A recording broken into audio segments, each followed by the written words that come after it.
Yo, yo. Hey, my bad, Weezer. My damn stream had crashed. But yeah, we back with another one, man. Happy Tuesday. Had to take a good break for a minute. A good break. I'm exhausted tonight, body wise. My body gone. Good morning. Good morning. Got my coffee. Got my slogan. You know what I'm saying? Be yourself. Oh, it's backwards. But just be yourself. You know what I'm saying? We getting straight into this one. This one, 50 Cent and G Unit. 50 Cent and G Unit. Apparently they jump Travis Scott. So we about to see what's to it. We're gonna get it in. Let's go. YouTube chicks. Get ready. You know what to do, chicks. I find him. You know, I like Chick Smooth. Chick Smooth is somebody I really enjoy listening to on YouTube because Chick just got an intellectual curiosity about things. Ah, man, they got him, you guys. They finally got Travis Scott for all the nonsense and foolery he does every single time he's at a club. Now, I'm not gonna lie to you guys, being out somewhere partying with Travis Scott actually sounds good, but in reality, it's a nightmare. Imagine you're at the club, you're sipping on something nice, maybe a bottle of Henny, maybe some 1942. The music is good, it's vibes around you, women around you, you're looking around, you catch eye contact with a nice little shorty. One thing leads to the other, you guys start dancing and whining and grinding on each other. The vibes are immaculate.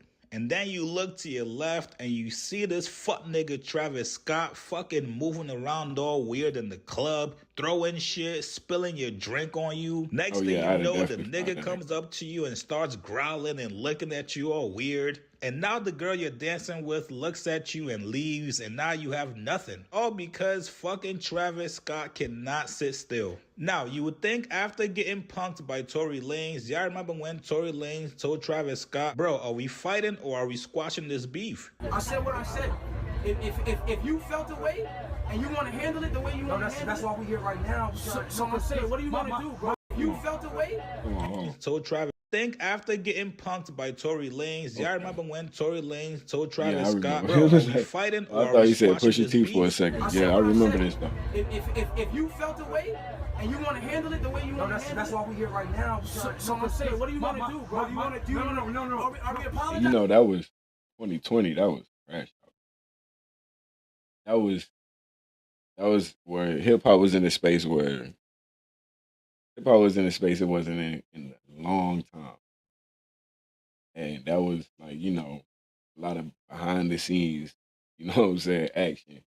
You feel what I'm saying? Like shit really going down at the studios and shit. And well, many niggas thought, you know what I'm saying, Travis Scott was that R&B shit. Hey man, if y'all been around long enough, do y'all homework. Do y'all homework on some of these R&B acts, man. A lot of these niggas, man, ain't no pussy ass niggas. You know what I'm saying? Just put it right there. I know you want to shoot the fade, my nigga. Niggas want to fight. Like, everybody just get out of here. Travis Scott is known for doing a little too much in social settings. The man absolutely has zero home training. He's been caught multiple times on stage talking to employees crazy. No security touches a Travis Scott fan, bro. That's not how we rockin', bro. You don't fuck up my show, bro. Take your ass to the left. You fucking big earlobe, earring wearing fat motherfucker. So this is the reputation Travis Scott has. Now, a couple weeks ago, it was reported that Travis Scott got into a scuffle out in New York City. Initially, when this story broke, it was basically Travis Scott and Jordan Clarkson getting kicked out from the club after throwing bottles. TMZ said a man was allegedly filming Travis Scott talking to another attendee inside the club when Travis eventually confronted him. Members of his entourage then started throwing bottles. Things escalated. Jordan Clarkson tried to get involved, and then both of them got kicked out. Now, 50 was also there that night at the club. People started to speculate, was this 50's way of trying to get revenge for Travis Scott being with his ex-girl? Well, turns out, according to Tony Yayo, it was Travis Scott just being Travis Scott once again. Now, Tony Yayo was on the Breakfast Club this morning, and he told us exactly what happened that night. Here's what he said. We've all seen the regular battering, which is a distraction device. You throw it, it makes a noise, and people look wherever these stick. But I want a batarang that will make every bad guy in the entire building look where this hits. I couldn't find anyone that made the exploding batarang from the comics a reality, and with no one else having made this, it just made me want to make it even more. But to bring this build to life, we had to use special materials and advanced techniques to give me, Batman, the upgrade he deserves. I was playing the Arkham games, and I loved the concept of the exploding batarang. The way that it would scatter enemies from that blast, or really draw their attention. And this might be our first project that's actually better than its fictional counterpart. Yeah, the games are based around a stealth mechanic, and if Batman could throw his exploding batarang to get every goon's attention, it'd make the game too easy. But, of course, with a project of this complexity, it brings with it some massive challenges. Which means before I can make this explode, I have to reimagine everything about the batarang, starting with the frame. And for this build, simply looking like a batarang isn't enough. Of course, it has to actually work, be tactical, fly through the air, and stick to its target. And if you've ever tried a throwing knife, you'll realize it's way harder than it looks. That's hard. So the big question is, do these shapes of the batarangs from the movies actually work? And rather than modeling all of these by hand, we're turning to High 3D, a tool we've seen other creators use to generate all kinds of models for 3D printing. This is the workspace where you can generate 3D models from just about anything. You can type a prompt, upload an image, or even start with a rough sketch. I've already drawn a handful of simple batarang concepts, so I'll drop each one in and let... You like Travis Scott? He alright. Alright, that's why you asked that? I was just wondering. You know there was a rumor that y'all roughed him up the other night. I don't want to disclose that. Okay. Something did pop off. Roughed who up? Travis Scott at a party in New York. Oh, that's weekend. What you came in and said, okay. All right, fuck it. I'm going to tell you right. Tell us real quick. It's hilarious. Please. Walking through the club. I don't know what Travis Scott is on, but I already been wilding, like throwing clothes out of Michael Rubin house and all kind of shit, rumors going on. And he just told the wrong person, like, yo, you can't come through here. I'm drilling shit. Like, I guess he was on some gangster rapper shit and niggas wasn't having it. Was 50 performing while this happened? No, he was coming. Oh, he off was stage. coming through with y'all. Oh, y'all were coming off stage. 50 was coming off stage. But it was like a light. It wasn't really nothing. It was just like a little kerfuffle. Yeah, but you know, sometimes rappers just get out of hand. They just think, yo, because I'm this person that I could talk to anybody the way I am. And we in New York, people ain't fanned out. Most of these niggas want to rob a rapper. So it's like, niggas ain't fanned out. Niggas ain't, and it was a little scuffle.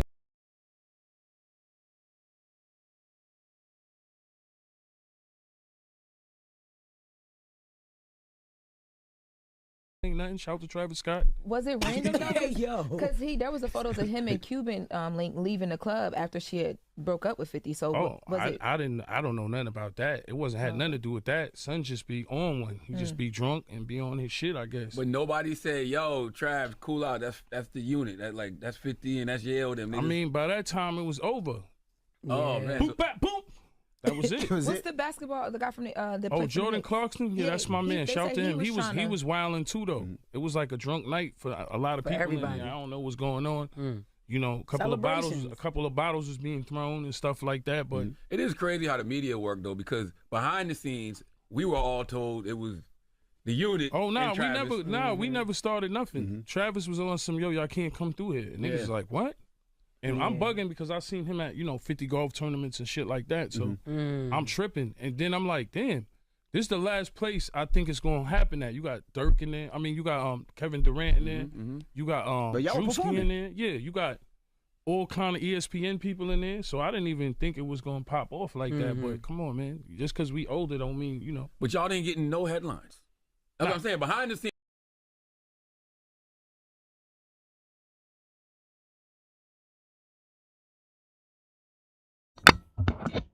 My bad.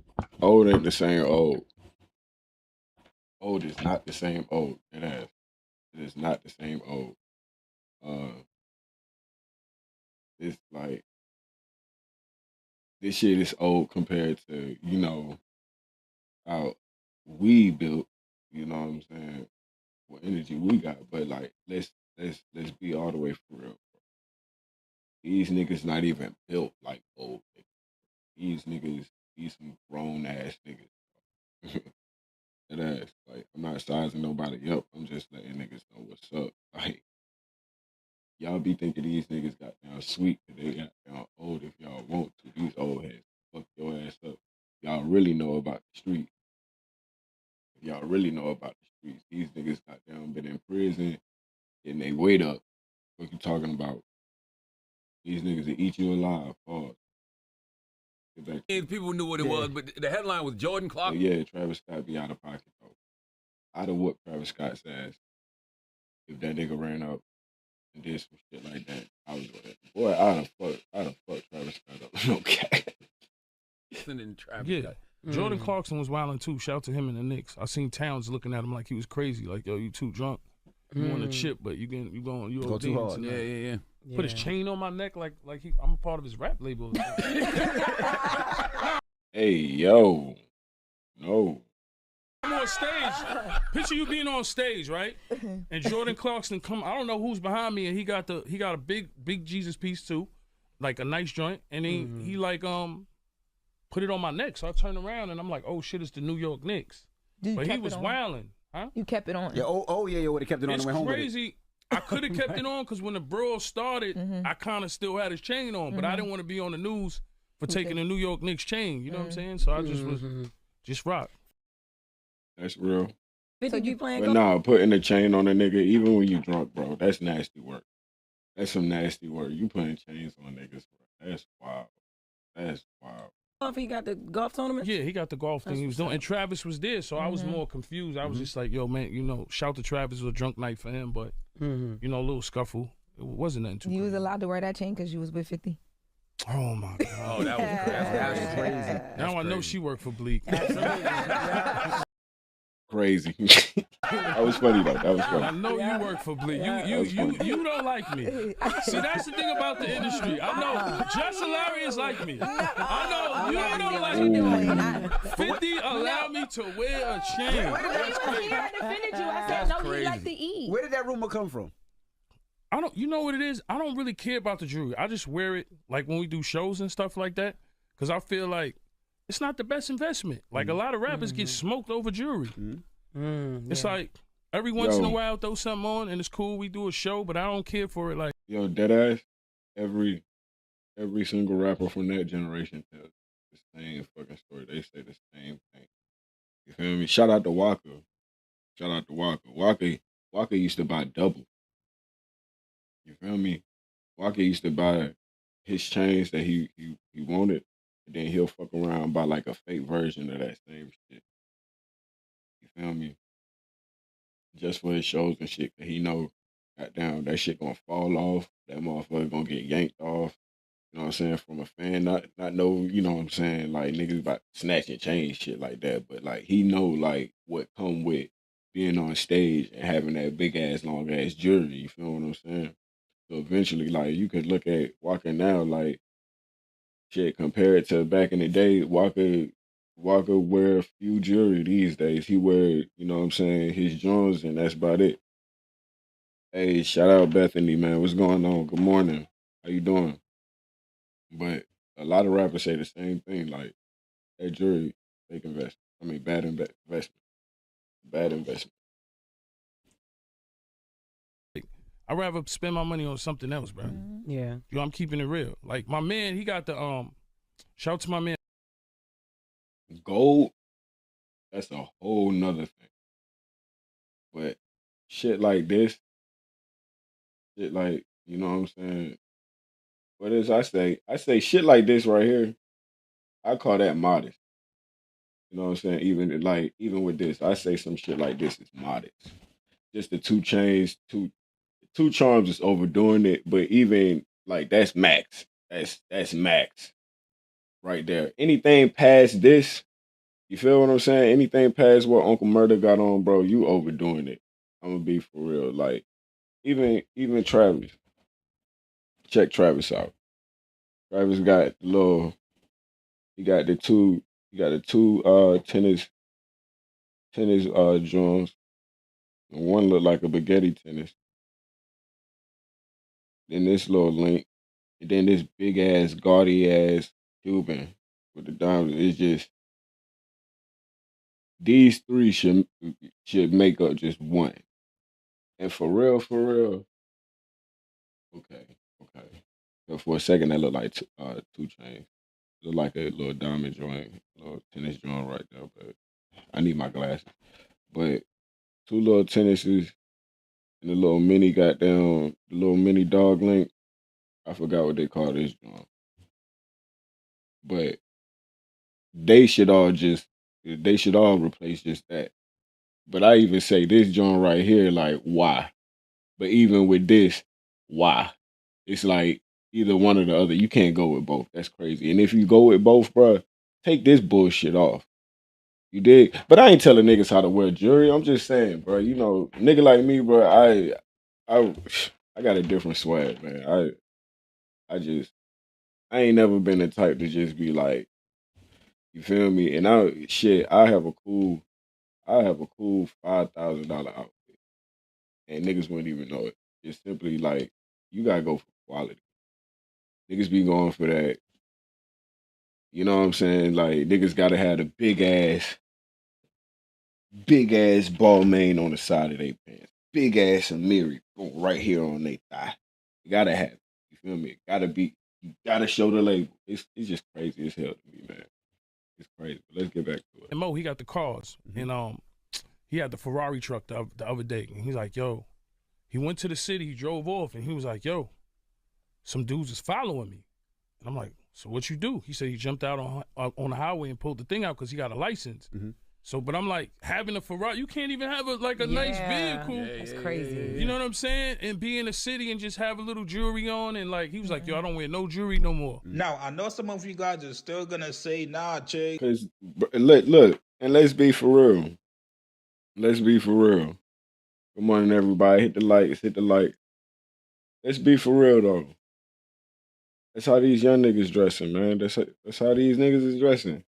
I ain't calling them YNs no more. Fuck all of that. I'm gonna put y'all down on that YN shit. You feel me? More white people use it than black people. You feel me? And that changes the whole scale on everything. I'm not calling these white people racist. What I'm saying is you're still calling them nigga. You feel me? This is an educational moment. If I have any white viewers, if I got any white people in the chat, I don't know. You feel me? But all my people, y'all know what's going on.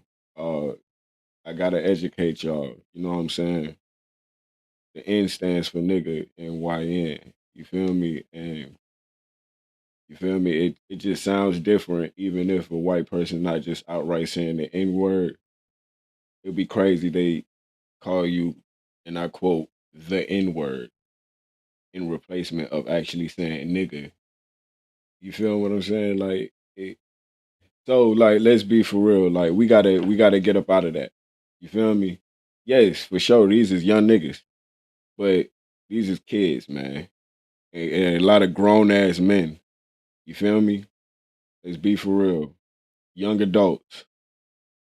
But we ain't calling them YNs no more. You feel me?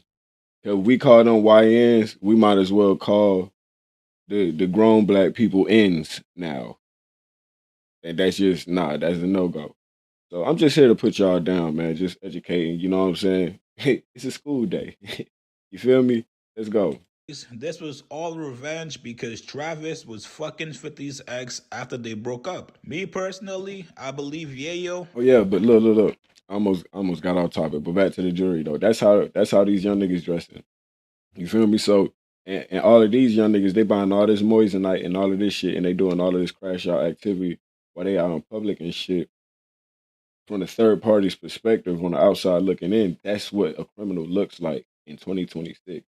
So yeah, like what a grown man considers just him just taking pride of how his generation dressed back in his day, you feel me, to a new school cop or a new age cop or an older cop, you feel me, they would look at them as a criminal or somebody outside the life or outside of urban living. You feel what I'm saying? Like people that stay outside of the city on the outskirts of town. Like, you know, visitors, you know, people that might be just out in the city just hanging out. They're just there for that night. They don't necessarily live in the city. You feel what I'm saying? They might look at that person as a criminal. So yeah, like even on that aspect, bro, like that jury shit, like you gotta go modest. And let's be for real, man. What happened to niggas hiding their money? It's like everybody decided to start showing off their money and shit. Like, what the fuck is up with that? That's what I don't understand. You feel what I'm saying? It's like, you know what kind of car Bill Gates drive? Exactly. You feel what I'm saying? But I can tell you all the cars that these rap niggas got just because they show them off so damn much. You feel me? It's a different. I do think Travis Scott does a little too much every single time he's out. The man talks reckless to damn near everybody. If he doesn't know you, he's going to think that you're beneath him. And that is absolutely the wrong thing to do, especially being in New York. Oh yeah, yeah. I'm the type of nigga slap shit out of that nigga. He dead ass. He wouldn't like hanging out or hanging around me. I'm not gonna hold you. Like I don't get down like that. Niggas that can only kick it with like yes man, shit like that. They can't kick it with like people like hell no. Like it's crazy. Like why can't I fuck with you without you trying to belittle a nigga and shit like that? Like weird shit. You know what I'm saying? Why can't we just kick it without the weird shit? You feel me? Why can't we just respect each other? You feel me? Without trying to figure out who can beat whose ass, bro. Because I promise you, you don't want to find that shit out, bro. Like for real, you don't want to find that shit out. It's like I hate when shit get to that level. You did what I'm saying? Because we could have avoided this bullshit. Dead ass. But on to the next one, man. What else going on out here? Dean the Great crashed out on Adrian Brown for drinking. Hey, I'm about tired of that shit. It's always like a hyena trap. Hey, I fucking love his video. But we're gonna keep it hip hop. Paid to do that. But he denied it for years. Where he came out a few months ago, he got drunk and got mad at Lil Baby, came out, told us in his own words that Lil Baby and him paid him to not diss him when he had his album roll out. So he took money to not diss Lil Baby, which he ended up dissing him anyway, because allegedly Lil Baby man came out and said he allegedly slapped him. So he went on a mission to destroy Lil Baby. So here we are, the guy that takes all of that power he amassed from everyday struggle. Now he knows everything he says can move the needle, right? So now he uses that shit for whatever, and he chooses to use it for Drake. A$AP Rocky tried to sit down with him and said, gang, you don't got to keep doing this. A couple months ago when he dropped Don't Be Dumb, he sat down with, surprisingly sat down with academics and tried to reason with him, right? He tried to reason with him. He said, listen. I think he talked about the acting. You don't got to be so biased and one-sided. No, the Joe. You can just get back to the music. I can't listen. I gets paid to be biased and one-sided. So he didn't listen to him. But that's where we were. And so now academics is the most biased person in media asking real journalists or people that are perceived to be real journalists who have credibility to. I'm not going to hold y'all, bro. I'm loving the fact that people are actually, like, the people who actually feel this way have the voice to say it. Dead ass, bro. I really, like, bro, y'all got to understand, like, niggas saying this shit 5 years ago, 6 years ago, you know what I'm saying, 7 years ago, it was a different treatment. You feel me? Saying shit like that, like, usually get your ass blackballed. You feel me? Like, niggas will block your ass, all of that shit. Niggas will work hard to try to take your ass down, bro. You feel me? But it's niggas with real life opinions, real life outlook, based on real life experiences and real life knowledge, have allowed enough voice now to actually, let's be for real, overload the sector with real shit, man. Because, like, yo, I've been waiting on this day for the longest. I've been waiting for academics to get exposed for the longest. And I'm always going to be there. Good morning, Lou. How you doing this morning? How you doing? But I've been so ready for this shit. And y'all know how I feel about academic. That nigga got to go. That got to go. Straight up. He has to go. Run with this weird-ass narrative that may or may not be true, that they have no proof of. You got to sit there and watch a whole What's the Dirt breakdown to understand that they're trying to pin Rock Nation to this Drake lawsuit. And let's just say if Rock Nation did fund it, so what, nigga? So what? You've been attacking them for years. You and him been attacking them for years. They're not supposed to fight your ass back. Right. And look, I'm gonna be for real. Where did all this come from? If Act did something, and Act is definitely indeed getting sued for defamation. If that's what it is defamation. My nigga, it was your fucking fault. Like now you mad at niggas because you getting sued. Like, bro, like you the male sector of hip hop version of Tasha K. Let's be for real. You about to go down in history as that, bro. That ass. And now every time you spit, it's either it's gonna be both A, half cock. You feel me? As far as your energy, you ain't gonna be the same Act no more.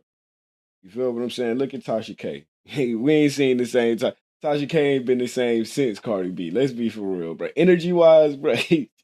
Let's be for real. That smile ain't even as bright as it used to be. You feel me? And B, your credibility is gonna be shot. You feel what I'm saying? So, like, let's be for real, man.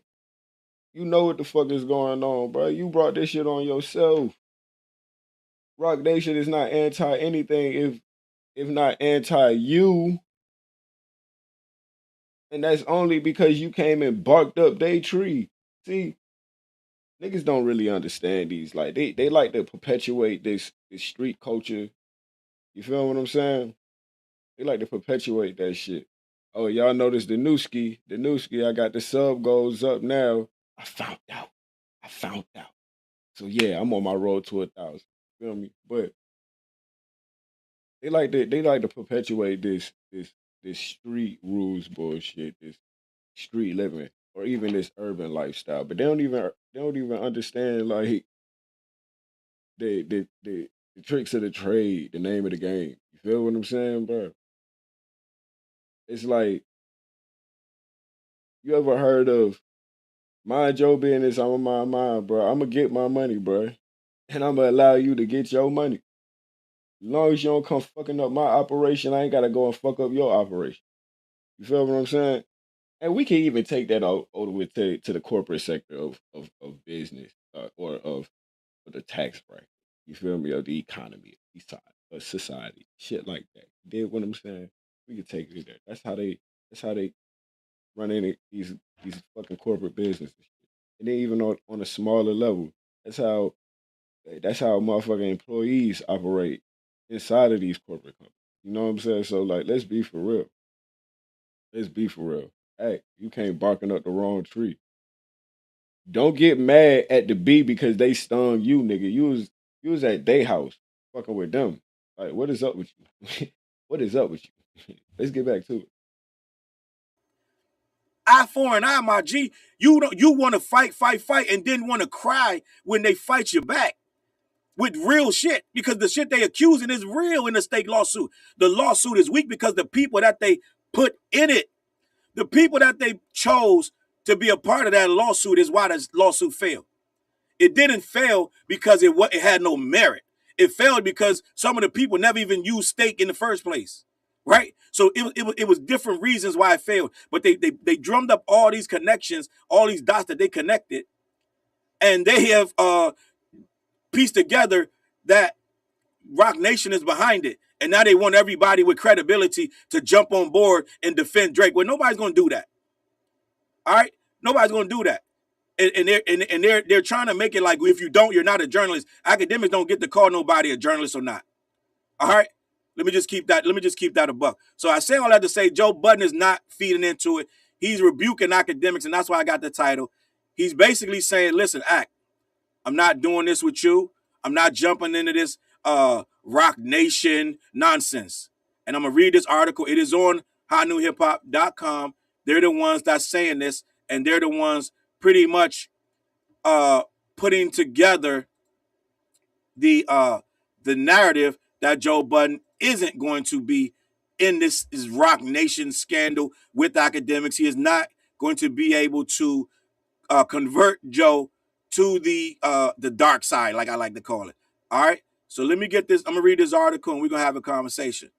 Joe Budden reveals why he won't join DJ Academics in going after the dastardly Rock Nation. With DJ Academics constantly going after Rock Nation, Joe Budden has taken an interesting stance on his podcast.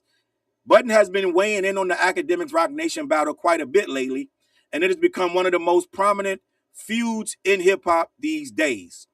As I continues to opine about Rock Nation's supposed influence. And let me just say this too. You guys give them way too much credit. They can do some things and pull some strings, but you guys making them like the all-powerful Illuminati. They can only do a couple things, gang. They can't do everything. They can't move all mountains. That's what you guys been saying for the last 4 or 5 years, that these guys can, they all I see in everywhere, this, that, and the third. They can move judges, they can move police, they can move, they can't do all this stuff, guys. Let me just say that for the record, right? Salute to Joyce Clay in the building, Miss Tiny. All right. They can't do all of this stuff like you think they can. They can do some stuff, but they ain't all powerful. Let me continue. Recently, academics even held a debate with Charlemagne the God. While many would agree that Charlemagne won a debate, there are still some questions about what was going on at Rock Nation. Some believe they are trying to sabotage artists like Drake, while others believe these are just conspiracy theories. Gang, Drake been throwing shots at Hov for years. Hov been throwing shots at Drake for years. They've been throwing shots back and forth. Who knows what's going on behind the scenes? We don't know what Drake has been trying to do to Hov behind the scenes. We don't know none of that because Act won't report that part. He's only going to report the part that makes Drake look good. He's only going to report the parts that make Drake look like the victim. He's not going to report the shit Drake is out here doing behind the scenes. You know all these things that we get. There's got to be 30, 40 stories of Drake sabotaging shit behind the scenes. We already know that's why him and Diddy got into that fight, because he took the beat and made his own song. So we know that there's a bunch of sabotage behind the scenes. Academics won't acknowledge that. He'll make it like, oh, the Dastardly Rock Nation is coming after me and Drake. And this is the bullshit I'm talking about. Right? Let me continue. Last week, academics claimed to have been swatted while speaking to Desiree Perez stalker. This became a topic on Joe Budden podcast this week, as you will hear. He had some praise for academics. Academics has been swatted before. So if he got swatted again, that's not the first time, and that had nothing to do with Rock Nation. It's some kids did some swatting shit to him, if I'm not mistaken. I don't know who did it. Joe acknowledges that Act isn't scared to speak on Rock Nation and that it is admirable. However, Budden did offer a caveat for why he would not be joining Act in that battle. All right. He says, I don't like creating enemies with people who have the resources, right? I'm not going to play the clip, but he was talking about why are you fighting this fight with people who can fight back, which is what I'm saying. You want this fight so bad. Let's imagine why. Let's talk about why academics is even in bed with this fight. He don't even need to be fighting Rock Nation. That's the part he won't tell you. He took on the fight for Drake and Tory. That's why he's fighting Rock Nation. This is not even his fight, and now he's crying about it. He jumped in. He says 10 times more than they ever will. So he's the target. He is the target because he's chose that side, and now he wants people to cry for him and defend him. It's the weirdest shit when he's been unprovoked attacking these people for years. For years, guys, I'm talking about for years, before the Tory trial even started. When it started, he was on attack constantly, and now he wants fair and balanced coverage to defend himself. When you don't give nobody fair and balanced coverage, they've been saying the most heinous shit about Jay-Z, SZA, Kendrick with no retractions whatsoever. Well, maybe one, 2 tops. Where academics had to come back. Academics will say something one day. He literally had a post where he says, guys, I can confirm. I know that the narrative is that Kendrick bought it. GNX, but I can confirm 100% there were no bots involved. Then he'll come back and let Academic TV slander for 2 weeks straight that it was botted. When that is his actual page, he pays Academic TV to write this shit. Right? He called them out and said, okay, this is not true, guys. I'm not going to let you run with this. But then he kept running with it anyway. So he doesn't change. He doesn't stop things. That's why the narrative is out there, because they clip it up and let it go. but he wants people to be fair and balanced and tell the truth. All right, let me finish what Joe Budden said. Quote, I don't like creating enemies with people who have the resources to make my life a living hell for the rest of my life. DJ Academics has never shied away from a feud, but it feels as though he has been when he feels as though he has been slighted, he is going to pursue that avenue of attack. That said, sometimes it delves into outright obsession and conspiracy theory. Okay, this week we imagine Academics will continue to stream, and it's likely that Rock Nation will continue to be a topic. This is my thing, gang. Let me say this, and then I'll move on. I stayed on this topic way too long, right? I stayed on this topic way too long. I'm going to say this, and then I'm going to move on. If I'm a guy that likes to fight, then I'm just going to be a guy that like to fight. Right. If I go on here and pick on Drake every day and pick on Academics, and then they come back and respond, I'm not going to get on here and cry about it. Right. I'm going to come back fighting and swinging. Okay?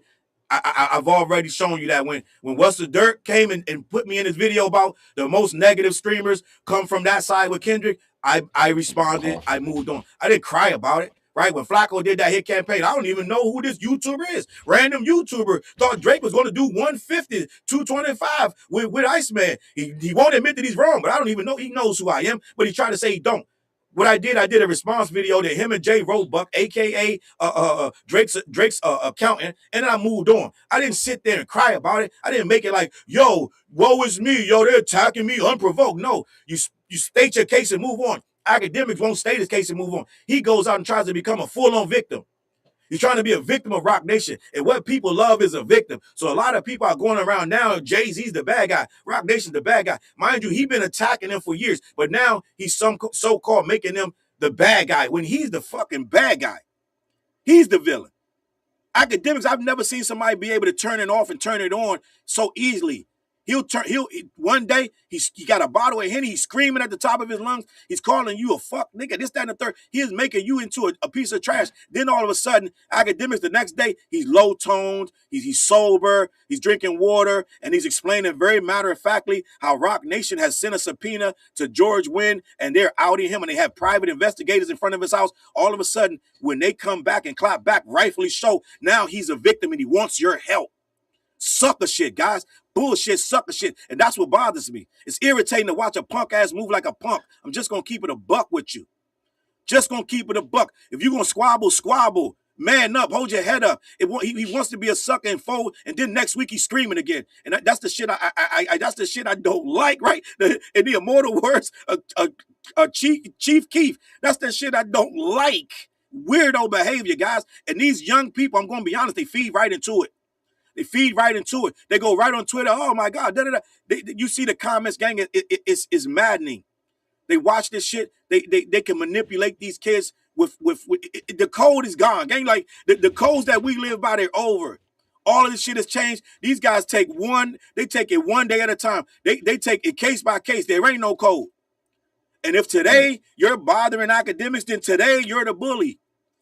Mind you, he's never the bully, honestly. For some reason, I can play that role so well, he can go and calm down and go on stream for 4 hours and talk normally and calmly, that somehow he can be a viable source of information, and so therefore he shouldn't be attacked. Meanwhile, Axe sets up these tweets all day and every day, attacking everybody he feel like it. And somehow he's the victim when he feels like it. It's weird. Poison Ivy say Livingston is a fool. He's never had attention before, so he doesn't know how to behave. Those of us who have been dope since kindergarten can't relate to him. That's me, gang. I can't relate to the sucker shit. It's like these dudes that get a girl when they finally get a bag. They get a girl when they get money. Right, crazy. Gang, I was dead broke getting girls. I don't know. I can't relate to these guys. I can't relate to this guy barking to a vampire chick. I can't relate. Right? Don't relate. I don't relate. And then my comments, oh, bro, you can't stand that a guy is clearly a skit. You guys are mad at Drake. Well, other rappers did 20 V1s, but they always hating on the boy when he does it. Quavo did it. They start naming all these rappers. They did 20 V1s, but only when Drake did it. Let's be for real.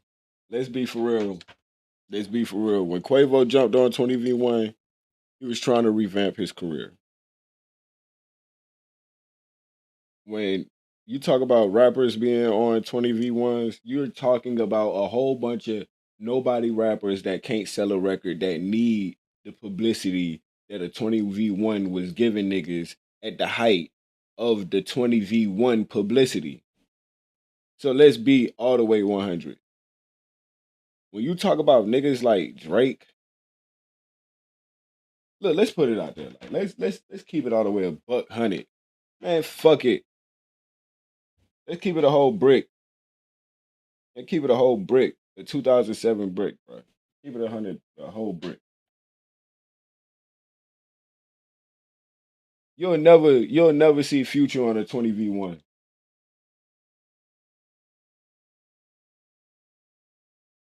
You'll never see Future on a 20v1.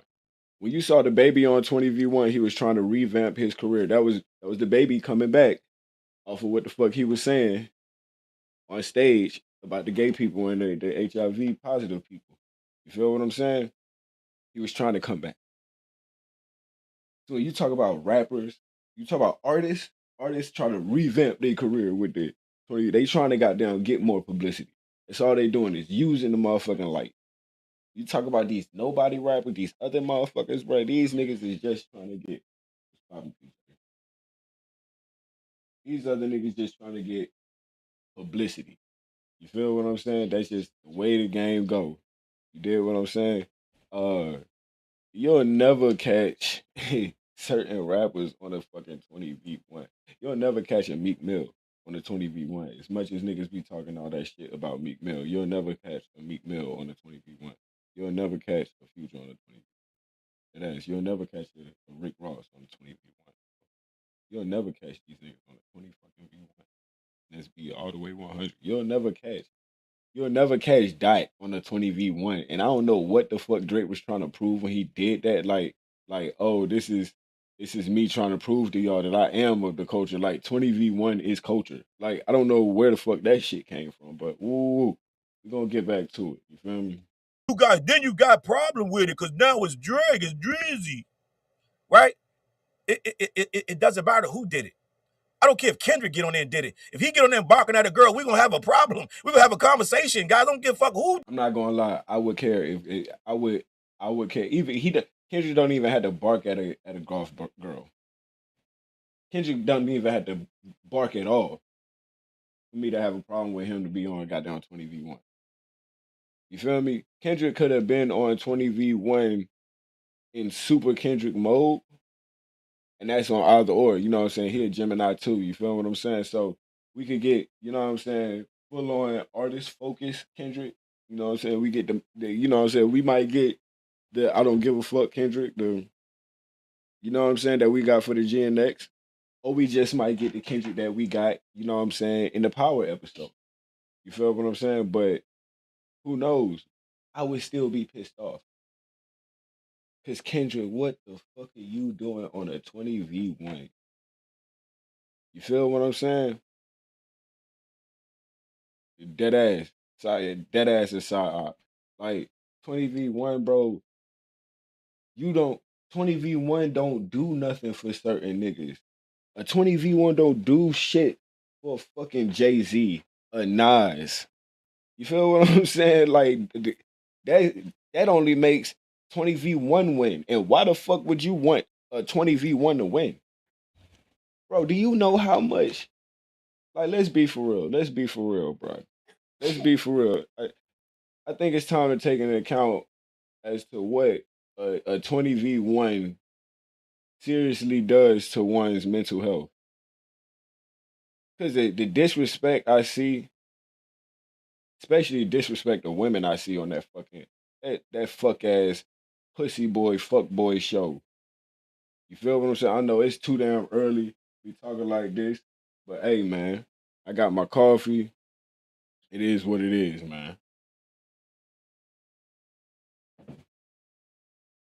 Definitely a side eye. That's fucking degeneracy. I don't even know if that's a fucking word, but it's degeneracy. If it's not a word, it should be. Shout out to Teezy. You feel me? It's degeneracy. Cause ain't no fucking way. You feel me? I would never, man, I would never accept certain niggas That's some young nigga shit. You feel me? That's some young nigga shit. Now that might be culture. It's not even culture. Like it's generational culture. You feel what I'm saying? It's generational culture. It's like fashion.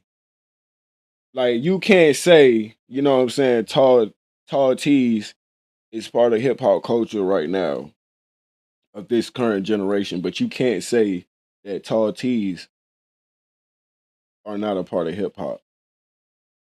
You feel what I'm saying? Hip hop is a mother and it birthed a lot of children. You feel what I'm saying? And denying one is like denying your siblings. You feel what I'm saying? But yes, degeneracy is a word. Shout out Ouija, man. Hey, appreciate you. Appreciate you. See, I never looked that word up, but I mean, I don't know. I probably have heard that word before. But it's just, come on, it's just nonsense. Hey, me and my girl, we was just talking about, we had a serious discussion, like, and pretty short, you know what I'm saying? Because, you know, our series, look, look, if I can say the least about us, we're probably like some of the most unserious parents. Like we're pretty cool on most parts. Like we ain't too heinous. Like we strict, but we ain't too heinous on a lot of shit. You feel me? And we had a serious discussion last night about my stepdaughter and the content she brings in.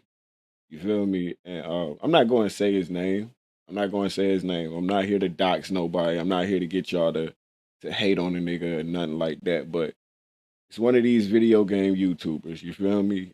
And you know, it's kid content. You feel me? But his content, his personal content. You feel me? Because you know, we with this YouTube shit, you know what I'm saying? You got the content of which we're showing. And then you got our content. You feel what I'm saying? And the problem that I have as a father, as a girl dad, what I have.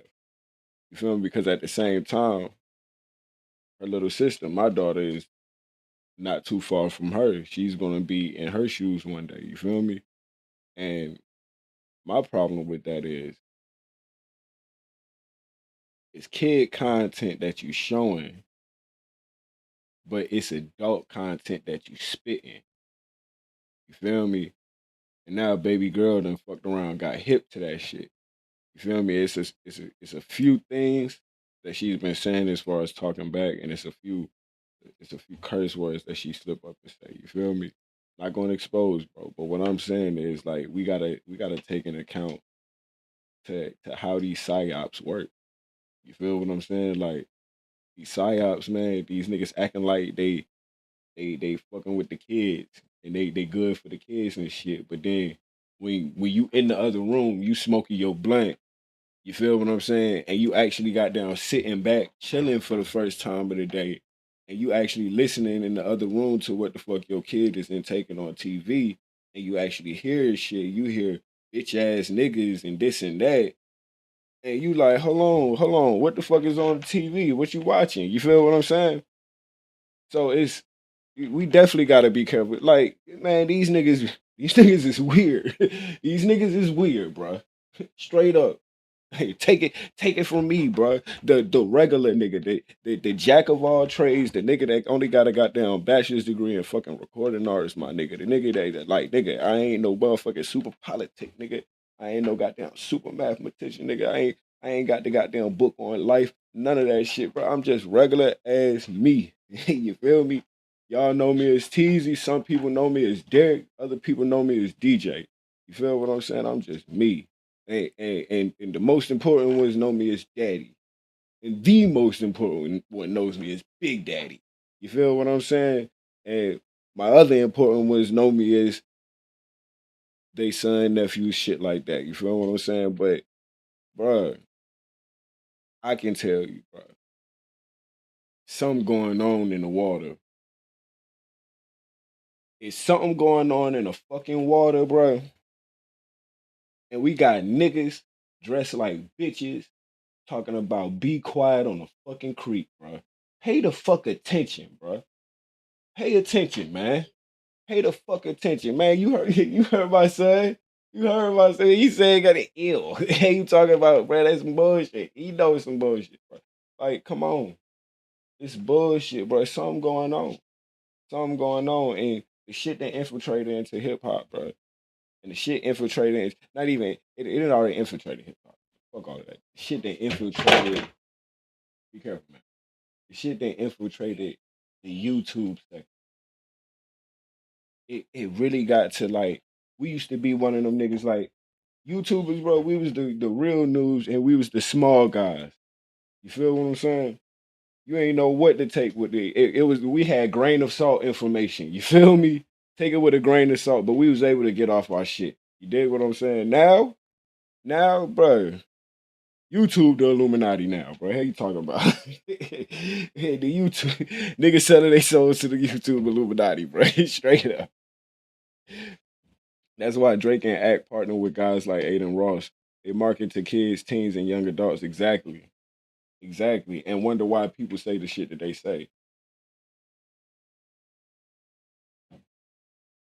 And wonder exactly why. This is what I don't understand. This is exactly what I don't understand. Niggas knows exactly what's going on. Well, everybody hip to the Disneyland stories. Everybody's hip to the Disney World stories. And everybody's hip to the Disney Studios stories. You feel what I'm saying? We're all hip to the cases. You feel me? It's public knowledge. We're all hip to the names. We're all hip to the crimes. This is what I don't understand. People still got down go and do the same shit. Niggas still out here running them pizza parties. Let's be for real. Niggas out here still running them pizza parties. Niggas still out here running them pizza parties. I say it again for the niggas that get scared, bro. Yes. Hey. These niggas out here is still running them pizza parties. And niggas think niggas is slow. Motherfuckers think niggas is really slow out here. Like, motherfuckers don't know no better. But niggas about to niggas about to find out. Niggas about to find out. Because if we pay attention to history, people, America, if we pay attention to history, America, every motherfucker, every time they throw a pizza party, the pizza party gets shut down, right? Pizza party always gets shut down. Always. Let's keep it $1.50. Then YouTube sold to Google and Google bans to the corporation. And see, look, this is why we go to why. See, look, y'all trying to make me a conspiracy theorist. You did. But this is why we gotta say, look, don't y'all think it was ooh, my damn desk. Hold on. Don't y'all think it was kind of fishy how the Google CEO just committed suicide out of nowhere? I'm pretty sure this shit was already covered by one of them conspiracy theorist motherfuckers, man. But you know what I'm saying? Just think about it, man. These motherfuckers trying to get to these kids. Straight up. Exactly what we just said.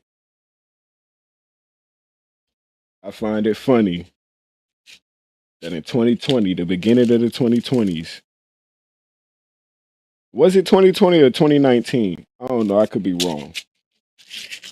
I ain't got to be right. I'm always real, though. So the real thing about it is, I feel like it's kind of funny at the point in time, because it was certain shit that was going on around the time he died. I find it funny that he committed suicide at that point in time. I'm going to be all the way for real.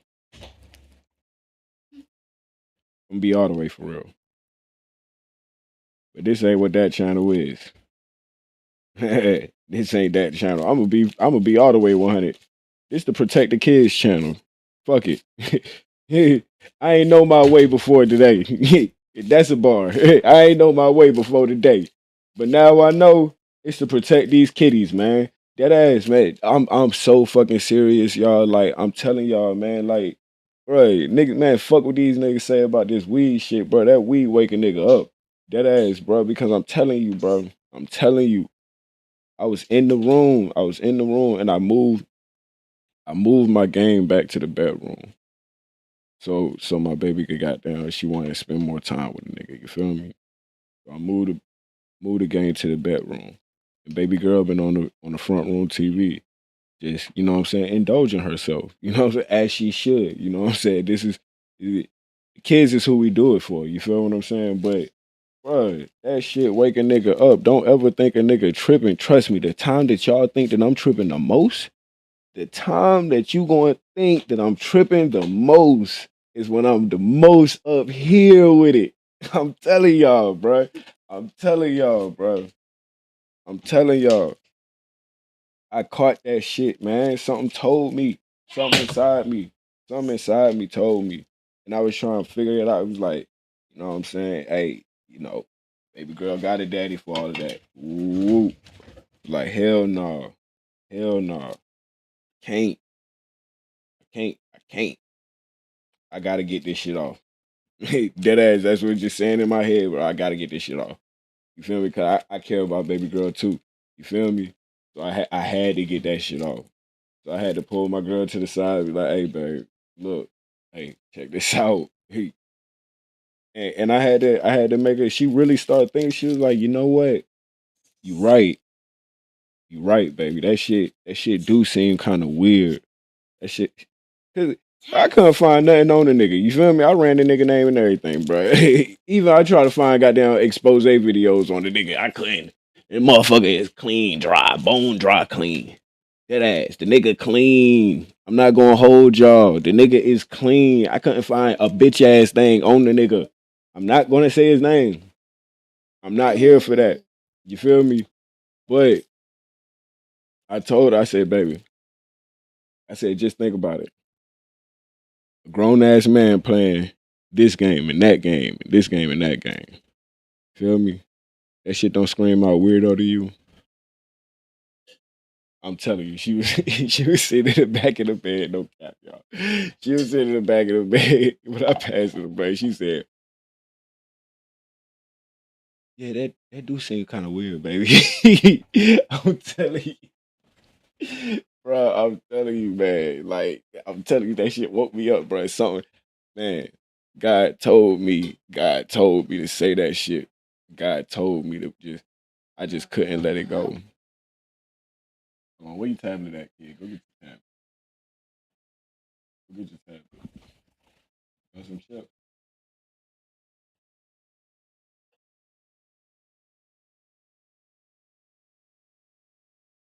All right, about to cook breakfast in a second.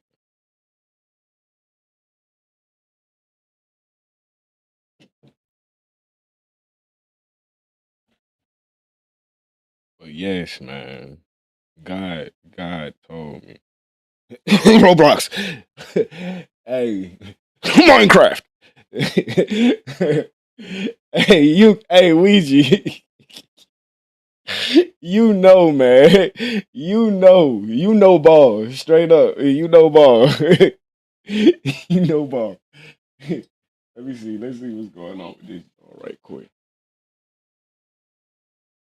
Oh, this John is on. Ooh, this John is on. Ooh, he got his tablet on. Ooh, ooh. Look at that. Look at that.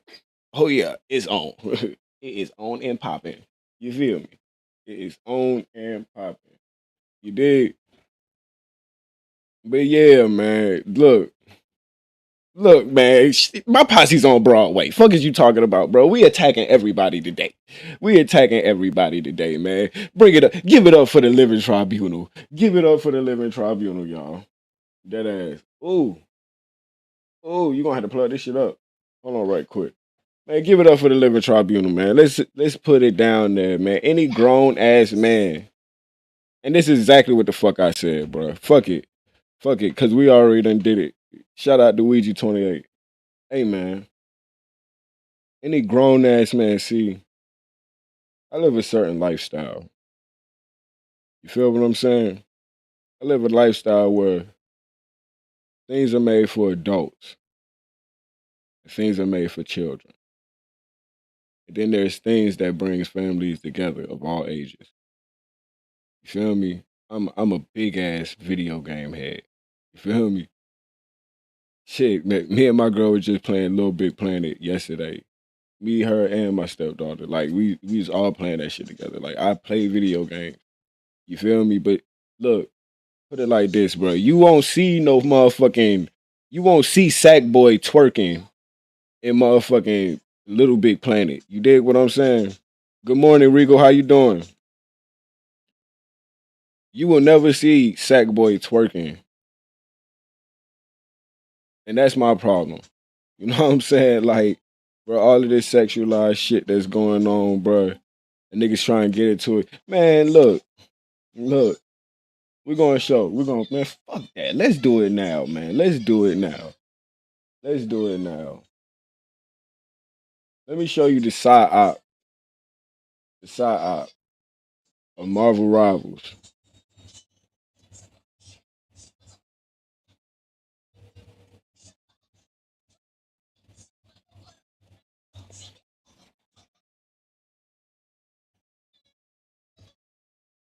Let me show y'all the side ops of Marvel Rivals, y'all.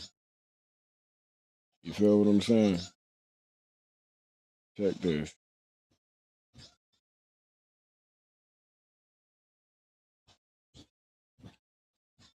Look at this. Look at this. Marvel Rivals. A kid game.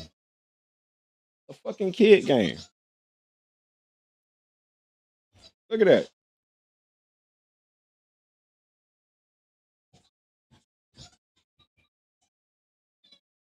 Look at that. Look at all that ass. Look at all that ass. You feel what I'm saying? Look at all that ass. This game's supposed to be for the children. You feel me? Hold on right quick.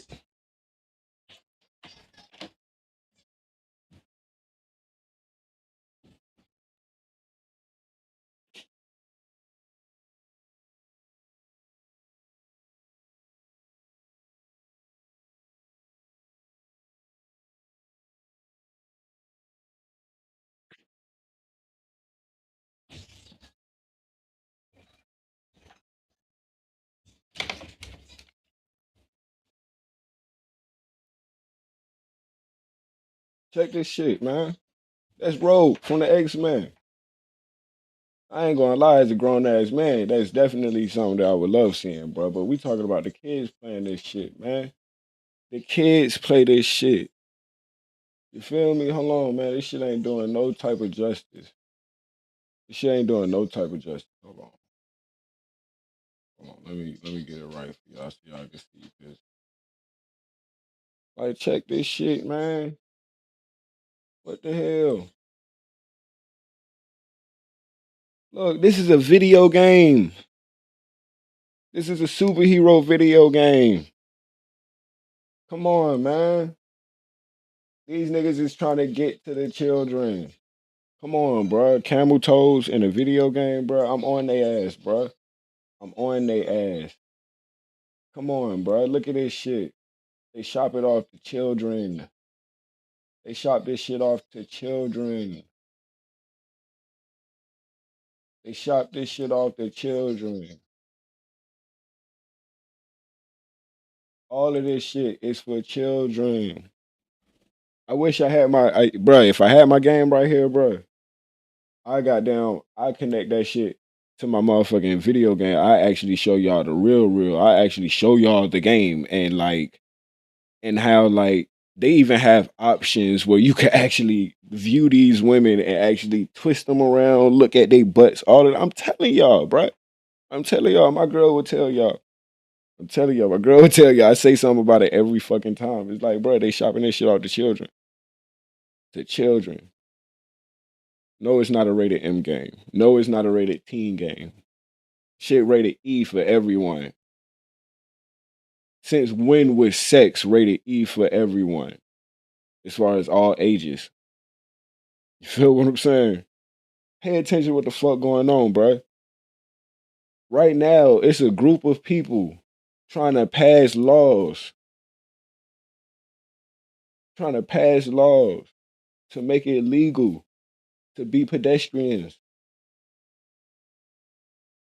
Everybody want to, like, all these niggas, like, it's groups of people actually trying to pass laws of being a podiatrist, a pedestrian.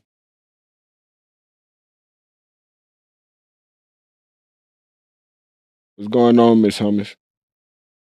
What's going on, Rich B? Man, look, it's been a hard weekend, bro. Hard weekend. My body is tired. That's all I'm gonna say. That's all I'm gonna say. Real tired. And yesterday was the real chill day. I'm not even gonna cap. Yesterday was the real chill day. I got no chill time over the weekend. But they trying to get to these kids. I say it every time. I say it every single time. My eye is not the same no more. It's not the same no more.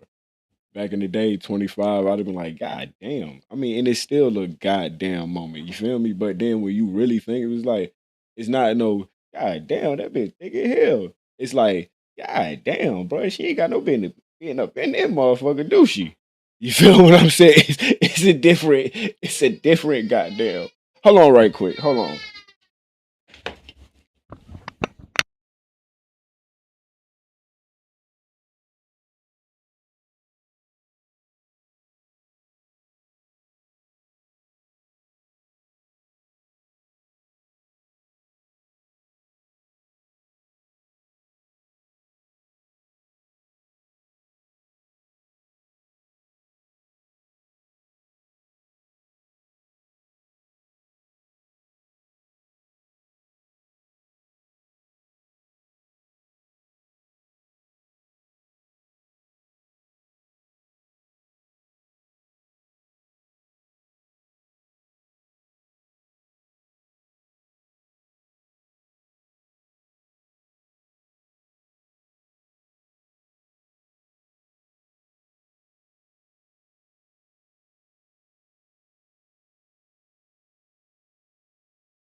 My bad, my bad, my bad. But for the people that just got here, we started off with Drake and we ended up with the, you know what I'm saying, the PDF shit because we ended up putting two and two together just based off of just a comment that I just made and we just had brought up the Drake and act and the Aiden Ross shit. It's crazy. It's crazy how you can really, if you really sit back and really look at what's going on out here, you really pay attention to what's going on out here, you can easily apply Drake and academic. You can align them to with pedophilia activity, man. And when you talk about proof in the pudding, man, this is literally the definition right here. Like the proof is in the pudding. It's like all you gotta do is just sit back and just think shit. You feel me? And just really like you know what? That's crazy. It's crazy. It's crazy, man. Good morning, people. Good morning. We all talking about the downfall of DJ Academics, of Livingston Allen, the nigga with the backwards name, the last name, first name, last name. You feel me? Shit. Apparently, he got rebuked by Joe Budden. So Who did it? I don't give a fuck who you say. You could name 100 niggas. LL Cool J, Rakim. I don't care who it is, right? It's lame. And that's the kind of lame shit they did. And to defend it is lame. That's the part I don't get. Defending it is wild. Sometimes you got to say, okay, my guy, all right. You did too much barking with this girl. No, these guys are defending that. It's just a skit. Guys, calm down. It's all in fun. He doesn't take himself so serious. Some shit you shouldn't just skit or not, right? Some shit we just not jacking, gang. I'm just gonna keep it a buck. The whole shit was weird. The whole weekend he went and streamed. Go on tour, my it started guy. off with Your album is. it started off with the 20v1 within itself being a side op, and then I got off got off a little bit on a tangent, and then she ended up connecting. You feel me? How Drake and it's crazy. It's crazy. It's a lot to really like. But yeah, we just went on a whole tangent about it. But yeah, for the most part, yeah, 20v1. I feel as though any self-respecting person would never take part in anything of the sort. You know what I'm saying? Whether they on the receiving end or the giving end, pause. Like whether you the one or you amongst the 20. You feel what I'm saying? And especially a 40-year-old man. And let's keep it all the way masculine, people. 40-year-old men should got no business barking at fucking 23-year-olds, bro. Let's be for real, man. Let's be for real, man. Let's take it back. Let's take it back to what Koala T said, man. Let's take it back to Koala T said. My favorite Koala T joke is when that nigga goddamn Drake tried to get on Wayno for liking Marvel, trying to act like he too old for Marvel. And he said, imagine a PDF telling you that you too old for something. He said, ain't you a little bit too old to be texting 14-year-old girls? Dead ass. You feel me? Ain't you a little bit too old to be barking at 23-year-olds, my nigga?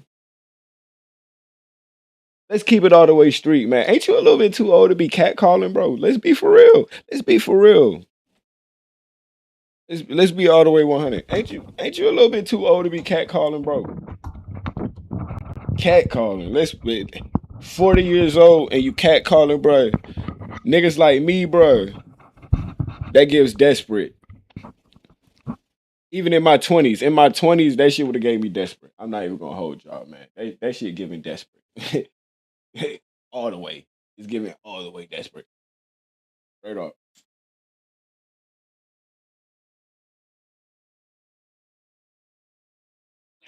Let's get back to it. It's out. Go on tour. Go on tour. We have a whole conversation. We have a whole conversation. Beautiful Leo said Quavo wasn't barking. Hope not, right? Hope not. Gang, let's move on. Enough with academics and all. Nah, Quavo wasn't barking. Quavo was crying and coping. Let's be for real. Quavo did that shit when he had just broke up with Saweetie. After that shit with Saweetie, and he took his Maybach back. Let's be for real. Oh man, look, player rules apply. Player rules apply. I was a player when I got you. I'm a player when I lose you, bruh. If I got you a Maybach when we was together, we break up. Keep the Maybach, baby. Keep the Maybach. Keep the Maybach. Since when was that bitter nigga shit player activity? Let's be for real, bro. Let's be for real. Let's be for real. I thought being a player was known it know it like you gotta give ass to get ass. You feel me? You gotta give ass to get ass. You earn that Maybach. We break up, man. Hey man. All that other shit we break with, like that shit ain't got nothing to do with the Maybach. You feel me? Like keep the Maybach, baby. That ass, keep the Maybach, baby. You're the Maybach baby now. You know what I'm saying? That's what you will be. Like, let's be for real. Like, that's what you gonna be to a nigga in the squad from that point on. That's the Maybach baby. Oh, that's my ex. That's Maybach baby. Got her ass a Maybach. She still left me. It is what it is, though. You feel me? It's just you an inside joke from now on. You know what I mean? And I'm gonna be all the way 100. I'm gonna be all the way 100. And this, like, I'm gonna get some real player shit off. You know what I mean? I knew at a very young age. You feel me? I knew at a very young age what the game was. Did I knew at a very young age what the game was. Worst thing, worst thing a woman could be is a man's story.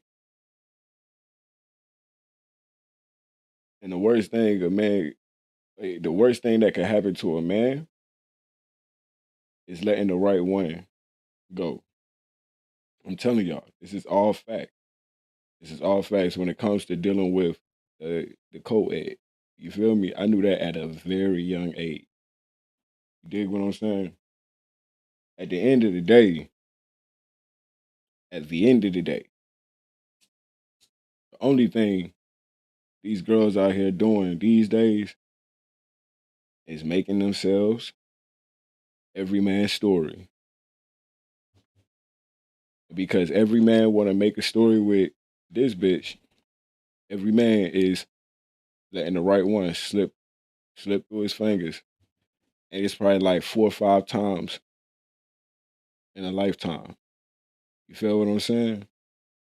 Hey, this is just real shit. You feel me? Like that's really what's going on in the world right now, man. You feel me? And you want to know why? It ain't rap music. It ain't pop music.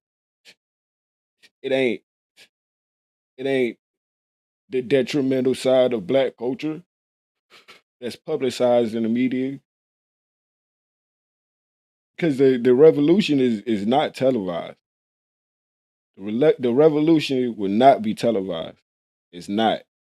It's not going to be televised. Why would it ever be televised? Why would they televise it? Think about it.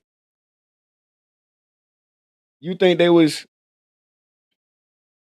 talk about Al Qaeda. You think they was showing every single message Al Qaeda was sending to America on the news every day? You feel what I'm saying? You think that they was posting every single message Al Qaeda sent to the president back then? You feel me? Let's be for real. Let's be for real. So the revolution would not be televised. It goes against their own. It like, come on, it's counterproductive. They might as well start recruiting revolutionary soldiers themselves if they televise it. I'm talking about the media, the people that work for the powers that be. You feel what I'm saying? It would not be televised. I blame Disney. I blame Disney. It's a lot of things that goes against Christian values, Muslim values, any type of ethnic values. Let's keep it all the way a buck. Disney goes against every single worldly ethnic value possible. It does. It does. Perpetuate the story of a motherfucking 12-year-old dealing with a grown man. We got Disney, we got PDF Disney movies. Do your homework on Pocahontas. We got movies on transsexuals. Do your homework on Mulan. You feel me? We got let's keep it 100. We got movies on slavery. We got Disney movies on slavery. Look at Toy Story. Look at Toy Story. You feel what I'm saying? Start smoking weed to these movies, man. Start smoking weed to these movies, man. Facts. Facts.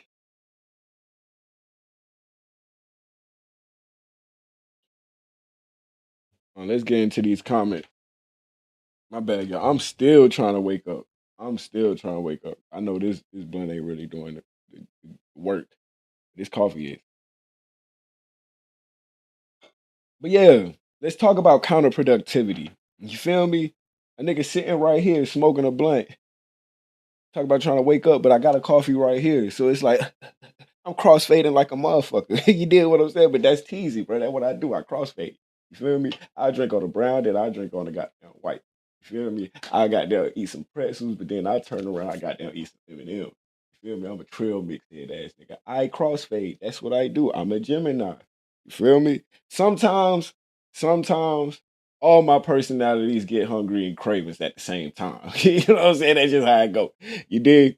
But let's get to these comments. Bin Laden could have been telling us how he makes Kool-Aid or the way he seasons chicken. We were trusting what they told us he was saying. Exactly.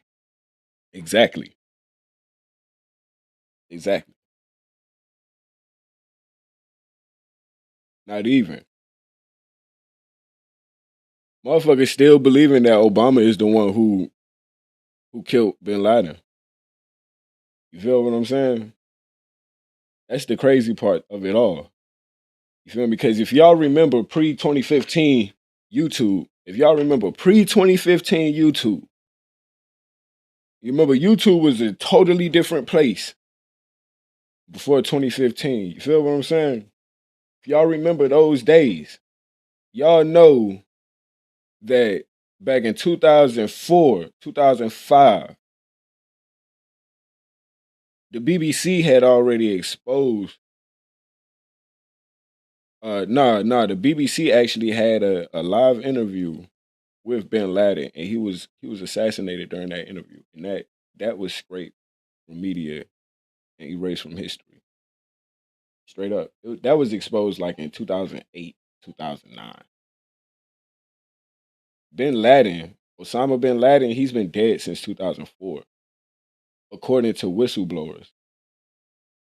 You feel what I'm saying? And it's funny because it plays into the story. Because when people was questioning, oh, why would it plays dead right into the story of how this is in live, this is in real time.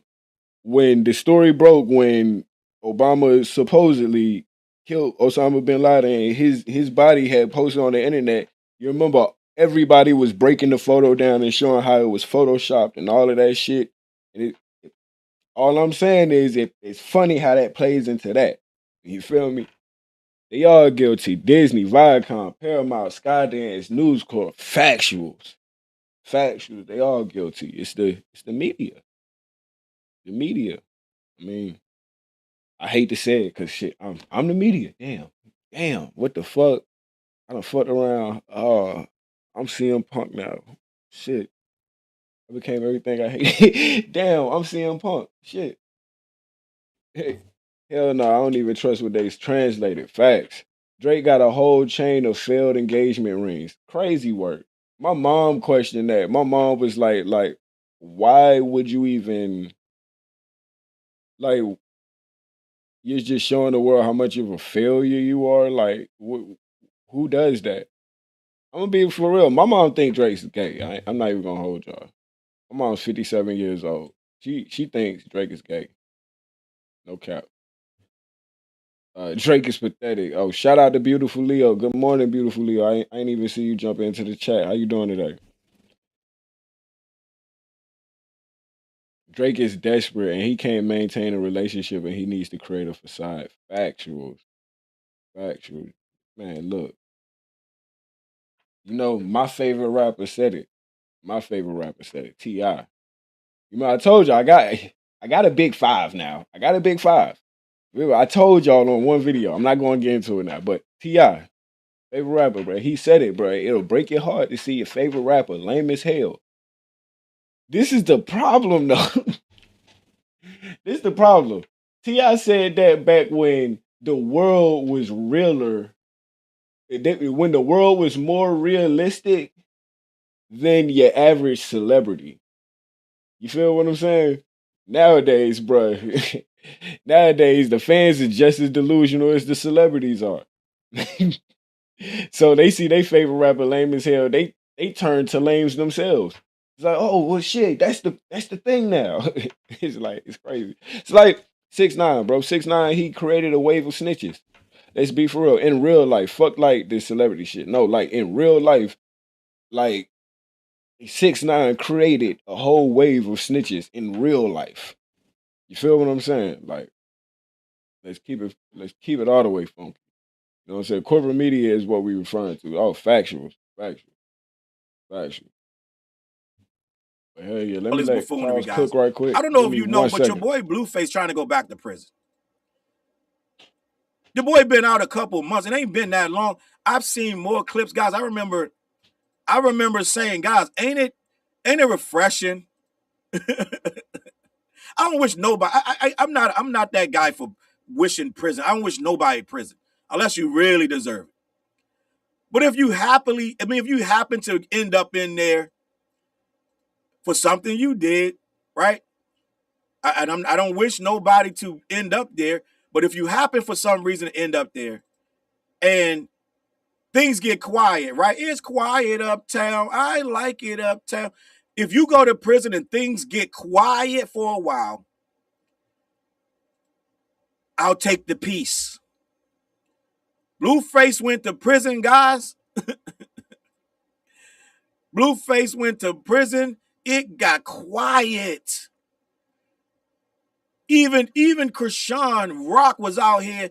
She was out here. I think she got her teeth fixed. She was doing better for a while, right? A little bit. Let's just be honest. A little bit. Let's just be honest. It was quiet. My timeline wasn't flooded with all these guys. Let me just say this. I reported on Blueface last week about how much money he makes. He don't make the money from the streams. They said he might get 2,000 people, this, that, and the third. He make about $2,000 from the stream. He get money from the sponsors. I think they said dude make. All right, look, fuck all of that. I'm sorry, Charles. I ain't really interested in Krishan rocking out. Look, I will say though, that motherfucker party got shot up. I saw the video. Shawty swung on Krishan first. I'm gonna be for real, and that's not the first time I've seen that. And Krishan need to stay up. She need to stay up out of certain sectors. I'm gonna be all the way 100. She need to stay up out of certain rooms, out of situations, certain events, and certain people in the industry. You feel me? Like, because I even seen on baddies, like, motherfuckers respond to Krishan a certain way. People treat Krishan a certain way, especially like girls her age. You know what I'm saying? And in the same life type, you know what I mean? But like I've seen like bitches see Krishan, don't even know her from a can of paint, but just because of what Krishan know to do, she want to fight her. You feel what I'm saying? Like, I've seen that. And I'm gonna be all the way 100. Shawty, you got a kid now. Keep your ass up out of these situations. That ass not covering that shit. Blueface. Oh yeah, we just saw that. You know what?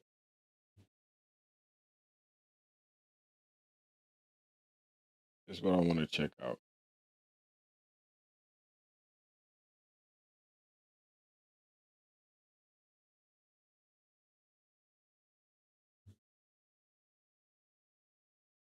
This nigga Flacco cousin exposing him. I don't know why I never asked for Frederick Jala. So I feel like we have to get something clear out with Poetic Flacco, also known as Frederick Jala. Frederick is my little cousin. He's about 32 years old, 33. I could say 32, about to be 33. He's not 28, he's not 26, he's not 27. Looking like Poetic Flacco got some real explaining to do. Now, I'm sure by now, y'all have seen the expose of Poetic Flacco that was brought to you by none other than Munchie B. Said this, based on me digging, it don't line up as far as his age go. and Rich Trapper. Like, Rich Trapper was the first one to post it, if I'm not mistaken. Now, Monty B has seemingly checkmated Poetic Flacco after uncovering a relative of Flacco's who exposes the real truth. For a second, I thought Monty B wouldn't get Compton Menace and put dreadlocks on his head. Cause dude, look, Poetic Flacco cousin look just like Compton. That nigga definitely look just like Compton Menace. No cap. Menace on Blots. Now, this relative claims to be a blood cousin of Poetic Flacco. He claims that Poetic Flacco never lived in North Dakota. He claims that Poetic Flacco is lying. Hey, Couch, for real though, I think Bin Laden was really telling us secrets about how the CIA had something going on over there with Al Qaeda. Not going to cap. Not going to hold you. I'll just let y'all sit on that for a minute. I think Bin Laden was exposing a relationship between Al Qaeda and the CIA and the truth of what the fuck was going on with 9/11. That ass. Like, I'm not even gonna hold y'all. Yeah, facts. The more I learn about Poetic Flacco, the worse my life becomes. Hey, that's crazy. Why we freeze frame on the toes? Hey, bro, these toes is crucial, bro. Hey, man. Look, I don't even know what to get on first. The toes, the sandal, or the chunky ass heel in the back. He got extra meat back there on his heel, bro. What the fuck? That's crazy. That's crazy as fuck, man. But but just like that 9/11 shit, I mean, just like Flacco with that 9/11 shit, every time I do some more research on that shit, it's some more shit I learned. But hell yeah, man. I'm gonna be for real. I heard it was a story that motherfuckers was goddamn. It was a big ass motherfucking insurance scam. That's what I heard.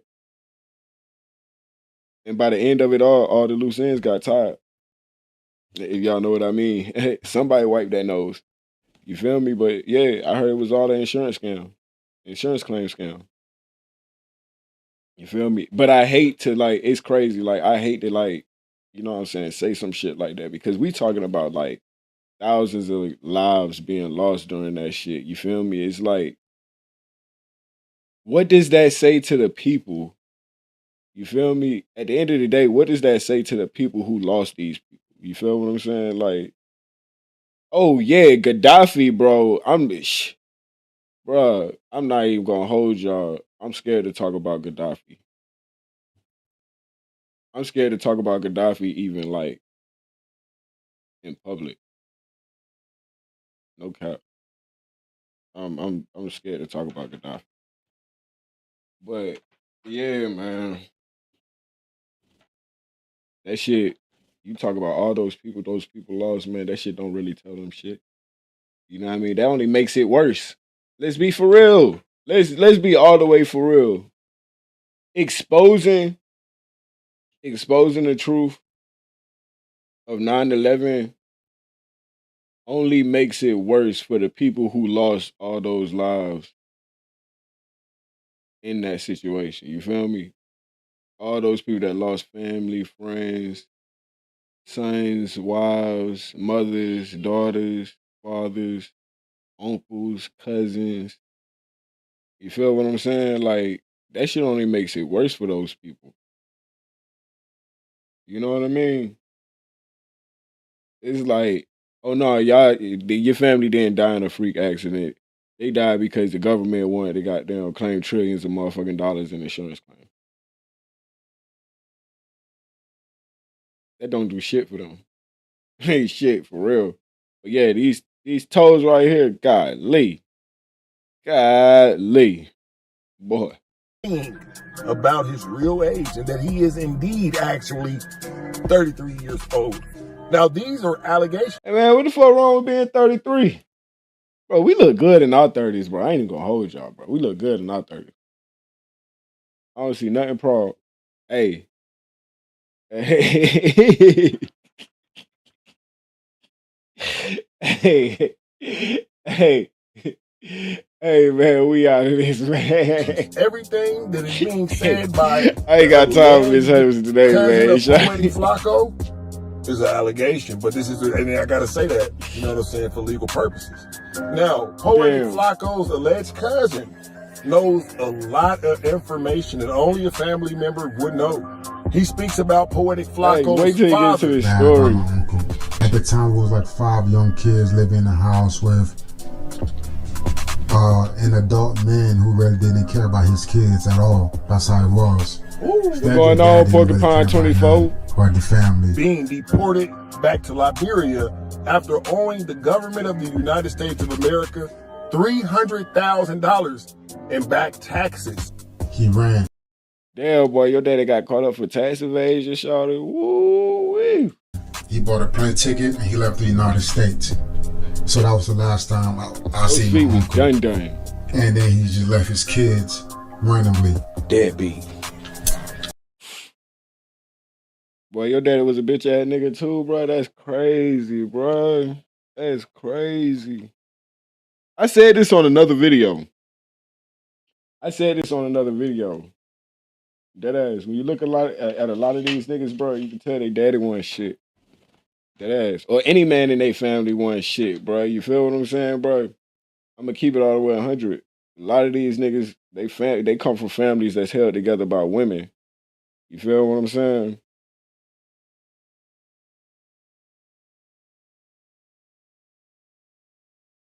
Tell me a reason why I should follow you if I like your reason why I follow you. Well, shit, man, if you like real shit, you like, hey, look, hey, man, this ain't no performative shit going on. There's just some real shit going on. I ain't here to put on no monkey suit. I ain't about to do no backflips and nothing like that. I show speed. I ain't cussing that. I ain't none of them niggas. And that wasn't no diss. You feel what I'm saying? I'm just a reactor. You know what I'm saying? If you like to laugh, if you like to, you know what I'm saying, talk about real shit, if you like, you know what I'm saying, bullshit getting exposed by real niggas, you know what I'm saying, fuck with your boy. You dig what I'm saying? But, you know, I ain't finna fake the funk to you. You dig? So y'all shout out, y'all give Porcupine a shout out. Good morning, Lady T. How you doing today? How you doing? But yeah, man, like when you look at a lot of these niggas, man, bro, they daddies want shit. They come from a family where it's the women that's holding the family together. And let's be for real, bro. That's not a bad thing, but it's only so much. Appreciate it, Porcupine. It's only so much that a woman can do for a boy coming of age. You feel what I'm saying? It's only so much she can do as a mother. You dig? And telling him how he should move as a man is not that. You know what I'm saying? She can only tell him what she think how a man should move. You feel what I'm saying? And that doesn't mean that it's always the wrong or it's always a bad idea. I'll say that.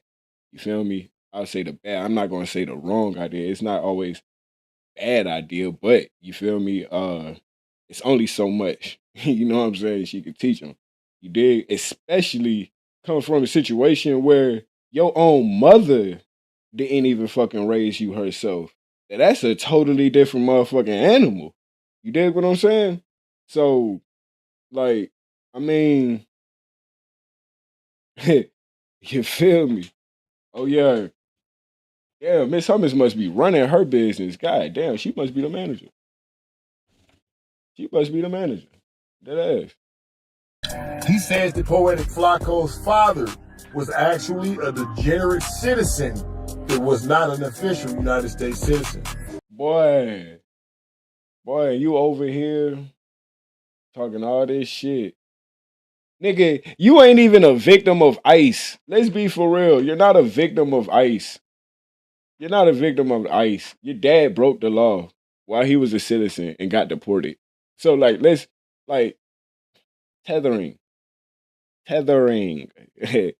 He's tethering. Let's keep it going, y'all. There's questions on whether or not Poetic Flacco's mother even entered the States at all. Poetic Flacco's cousin is saying that Poetic Flacco's older sister is the one who actually raised him and this cousin that we're talking about. The cousin says to Poetic Flacco is lying. Damn. And then you getting raised by your sister on behalf of your mother. So imagine how your sister feel doing all of this shit. You feel what I'm saying? Like, yeah, you her brother, she ain't gonna leave your ass behind, but at the end of the day, bro, she doing your mama job. How does she feel about that? You feel what I'm saying? Everybody always, you know what I'm saying, talk about, the money. You're like, man, no, like, really, like, how do you think she feel about it? Like, come on, bro. Niggas like Flacco, man. Come on, bro. You know that was a headache raiser. Let's be for real, bro. And like, I don't mean like my type of headache. Like, I was the kind of headache. I was always in some bullshit. You feel what I'm saying? Like, my mom did not have to worry about me goddamn going back and forth with her at home type shit. She had to worry about whether or not I was gonna get locked up when I go outside. You feel what I'm saying? That's just a total different headache. When I'm saying like this nigga right here look like the type to be goddamn going back and forth. Just always going back and forth, always trying to outsmart, outthink, outtalk the motherfucking grown up. You feel what I'm saying? It's like, bro, shut the fuck up. Poetic Flacco is just a typical no jumper Spawn. Hey, I would never disrespect Spawn by saying Poetic Flacco is anything like him. Nah, let me chill. I know what you're talking about, though. I know what you mean. Lying about being from North Dakota, says that he's never even lived in North Dakota. Not from North Dakota. But in fact, Poetic Flacco is from Philadelphia. Oh, ironically. He a Philly bull. Word. You a Philly bull. Word. Bro, what you don't like about Philly? What you don't like about Philly, bro?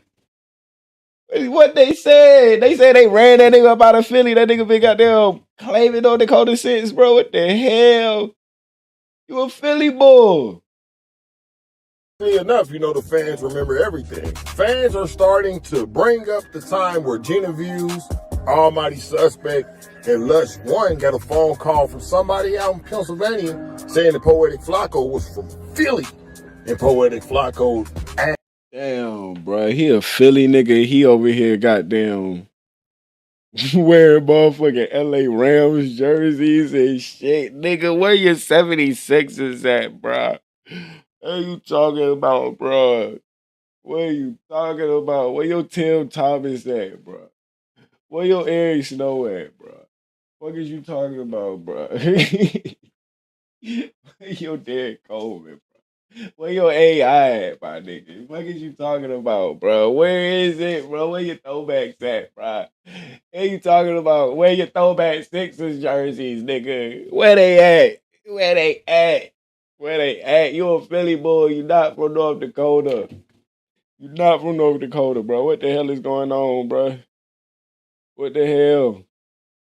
That nigga, this nigga don't want to be black so bad. This nigga don't want to be black so bad. What is going on, Shawty? Act, Maul, and Flacco look like the same make 'em up. Just slightly. Hey, dead ass. Dead ass. Dead ass. I'ma be for real. And as far as comparison, you feel me? Maul, let's be for real, man. Maul, easy. BMW 3 Series. You know what I'm saying? I said he a 330. You know what I'm saying? 325. You feel what I'm saying? 6 Series, E60. 5 Series, 3 Series, E60. E60 model. You did what I'm saying?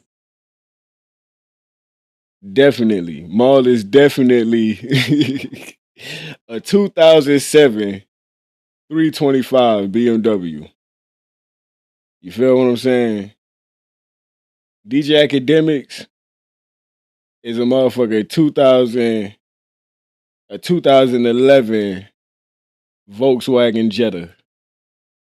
Based on what Rich B said. You feel me? If y'all know cars, y'all know what I'm saying. Rich B, if you know cars, you said make and model. All right, nigga, you know cars, nigga. You know cars. You know what I'm saying, bro. You know what the fuck I'm saying, right? That nigga, I ain't even gonna play Maul like that. I say Maul the 2008 3 Series. 3 Series BMW, 2008. 3 Series BMW. You feel me? No M-Class, nothing. No, he base model. You feel me? Inline 6 engine ass. You feel me? That nigga DJ Academics is like a 2011, 2012. You know what I'm saying? Motherfucking Volkswagen Jetta. You feel me? It's the same car. Y'all hear what I'm saying, bro? The Volkswagen, the BMW, 3 Series, and the Jetta, it's the same fucking car. It's the same fucking car. Only one is a little bit more spooced up. You feel me? It's the same fucking car, bro. Let's keep it going. Adamantly denied accusations of him Oh being my from around that way. Oh my God. Yo, why his baby toe like that, bro? Why his baby toe like that? That's crazy. And not only that, That's he crazy. didn't want to be clear about how old he was at that time either, man. So that Hey, very unmanly. You lying about your age, very unmanly behavior. That's real feminine activity. I'm not gonna hold you. That's real feminine activity. This ain't me trying to be like on that red pill shit. I'm just saying. Real feminine energy right there. That's real feminine energy. it is kind of fish. It's Minyango Tokpa. Bro, right, so look, so again, like, my full name is Frederick Minyango Jolly. Feel me? Now, after college, I changed my Facebook name, right, to Minyango Topa because my mom's last name is Topa, right? So when I changed it, man, what? Straight out of the 1930s. No, out of the 1880s. Fuck you mean? He a Wild Wild West goddamn. He a Wild Wild West T model. That's what that nigga is, bro. That nigga moves slow as hell. Bro, station wagon get up through there on his ass. I ain't gonna hold you. That station wagon get up through there on his ass. Hey, Flacco can't even fit in this station wagon. He can fit in the back of that motherfucker. He can't fit in the driver's seat, though. Okay, what is... So how old are you and what's your date of birth? Month, day, and year? Bro, wait, pause, bro. You're asking mad federal questions. Hey, that's what... Come on, dog. Come on. That nigga went full on defensive when he asked him that question. Birth, month, day, and year. Bro, wait, pause, bro. You're asking mad federal questions. Hey, that's what... I was born December 18th, 1981. My name is Nicholas Carletti, Huron Kimes, from Los Angeles, California. I was born in Cedars-Sinai Hospital at approximately 11:44 p.m. I'll say mine. I was born October 25th, 1997. My name is Derek Gibbs Jr. I was born right here in Atlanta, Georgia, at Georgia Baptist, is now Atlanta Medical Hospital. Wait. I think that shit will start now. I don't know. Right here in Georgia, June 20th, 1989. What is you talking about? I don't think anybody would lie about it. Like, bro, that's public information. That's public information. Long as I don't give you my social security number, bro, I'm Gucci. You dig? I'm Gucci. I'm Gucci as the best coochie in the world of coochie that you could get after buying some poochie. Fuck is you talking about? What's up with it? I'm not gonna like give out like again like okay, we hear you and all that shit, right? But I do want to address, but the one thing that I called for, right, was niggas saying and what's his real age? About being from like North Dakota, right? That's his real age, right? Because I feel since you can't say your birthday, well, how old are you? Shit, right? Feel me? One, that's not true, bro. Like I've never capped about being from North Dakota, right? Again, meaning this, bro. I have fucking yearbook picture of me in kindergarten in the first grade at West Fargo. You feel me, right? I'm from North Dakota too, bro. Bro, when I got here, To be on payroll, I have to get my driver's license, social, green card, car tags is North Dakota, right? So that's the main thing I do. You feel me, right? Like I do, like let me just clarify and like hold on, right? It's the cap about being from like North Dakota. So you moved so from Liberia, you moved to North Dakota, but then had a. All right. Y'all have lived in other states before. I've lived in another state before. Y'all have lived in other states permanently before. If y'all lived in other states non-permanently before. You feel what I'm saying? What Flacco just explained in long form, like the most long-winded way, is that he just made himself a permanent resident of North Dakota.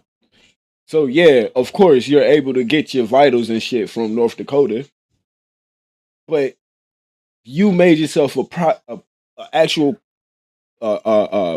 permanent resident of the state of North Dakota, by which you was able to get your vitals from the state. But if you was not a permanent resident, you would not be able to get that shit from the state. You would have to go to the state of which you was born from to get that shit, bruh. That ass, bruh. If you know, you know. If you know, you fucking know. At a certain point, you moved to Darby, Pennsylvania, correct? Boy, and you from Darby too, bruh. You Pennsylvania is fuck. You Pennsylvania is fuck. You stayed in Darby, nigga. That ass. You Pennsylvania is fuck. What the hell?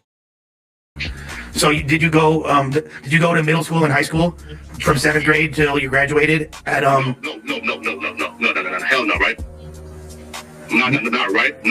He says that Poetic Flacco's brother was deported back to Africa from a nasty SA charge, and that's the reason why the paperwork can't be found. Again, this is a cousin of Poetic Flacco who says that they were so close as family members that they used to wear the same clothes. They used to wear the same shoes. Nigga said the same underwear, shouter. Very close. Over the course of the past couple of days, it's went viral that Poetic Flacco is being called a grifter. Not only the black content community, but other black content creators. That's right. You don't think that comes with actually addressing what people are calling you a grifter for, though? If anybody was calling me a grifter or bringing up old footage or talking about old things I said, it's literally writing. I'm doing it right now, though. Writing. Yeah, no. It's writing that black people were pookies and we were standing in welfare lines. That's exactly what that nigga said. That was when I was right by the way. I think and that article, by the way, was what I think. Shout out Big Heck was popping. I saw you earlier in the joint chat, the Charles Brown chat. Saw you earlier was popping, man. Good morning. How you doing? This was like 2017, 2018, right? I think right, bro. Like I was damn near first out of high school, bro. Again, that was me at I think like 19, 18 years old, bro. Fuck all of that. Fuck all of that. I'm gonna be 100. Fuck all of that. You can't use that excuse no more. Oh, I was 17. Like, nah, fuck all of that, bro. Because we wasn't moving like that when we was your age, bro. I'm gonna be 100, bro. I'm gonna be all the way 100, bro. Not no real niggas, bro. Not no regular niggas. Not no niggas that's actually from out here. We wasn't moving like that at 17, bro. And you the only nigga that's out here moving like that, acting like, oh, this shit was no, nigga, that shit was not. You was dead ass serious. You feel me? Oh, well, no, you should forgive me. No, I'm not forgiving shit. You did what I'm saying, bro. If I beat your ass in 2013 and you never got your get back, how you think you gonna be feeling in 2026 about a nigga? You feel me? Let's be all the way 100, man. This nigga, that's why I be saying, man, some of these niggas, they live in la la land, bro. Some of these niggas live in la la land. I mean, I ain't even gonna hold y'all, bro. Some of these niggas, they definitely live in la la land. Bro, like I've evolved as a person. there's no excuse for that. But again, I'm here to address it, but I'm saying is this. If people say, yo, Flacco, I think you a grifter, fuck you. And I'm saying, listen, I understand. Trust me. I'm sorry, bro. I'm sorry. I got annoyed. That was a bitch nigga reply. I'm sorry. I'm sorry. Motherfucker say some shit like, oh, you're a grifter. He say, I understand. I'm sorry. You a bitch ass nigga. I'm sorry. Hey, that's the values I was raised up on. Even if you just wasn't coming back, like, bro, it's motherfuckers that think with their brain and think their way out of situations and don't use their hands to get up out of situations.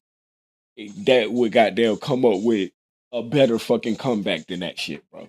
Oh well, I understand. We're like, no, you a bitch ass nigga. Last time I heard some shit like that, right?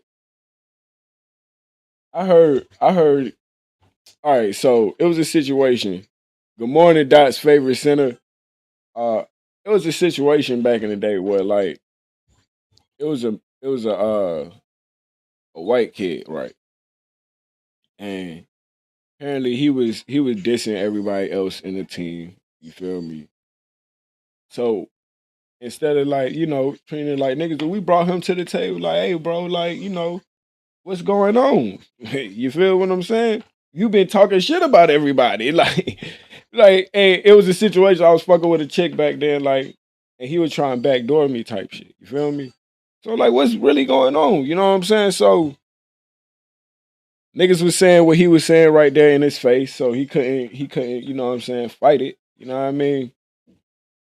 And one of my homies, he was like, my nigga, you said that you was a real ass nigga though, bro. That shit ain't real.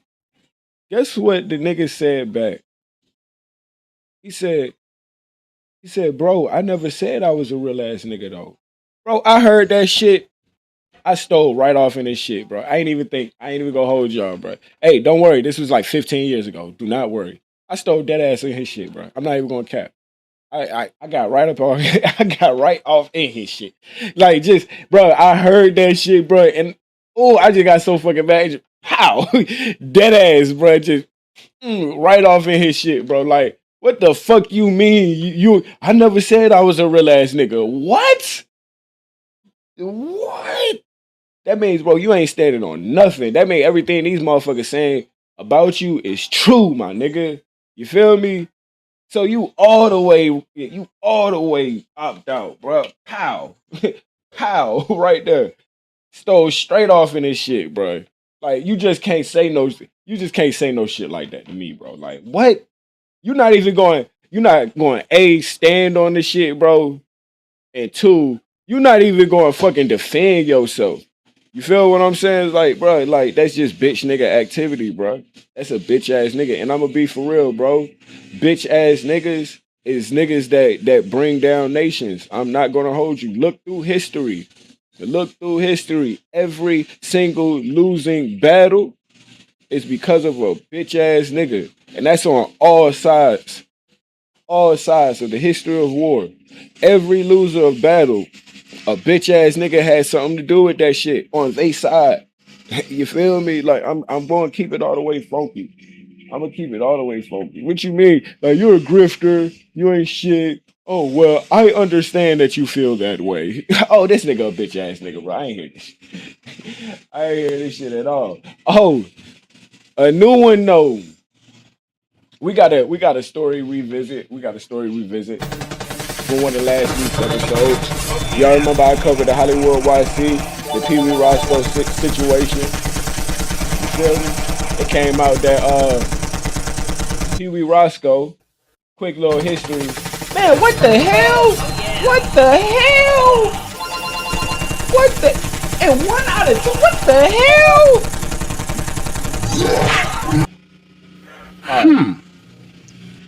All right. So it comes out. Pee Wee What if Roscoe, you could make a song using bro, only your what voice? the fuck? Let's start with the drums. What the fuck?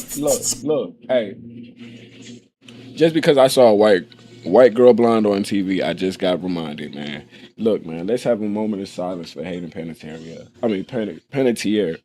Let's have a moment of silence for Hayden Panettiere, bro. That ass, bro. One of my generational jewels. You feel what I'm saying? That's one of my generational jewels.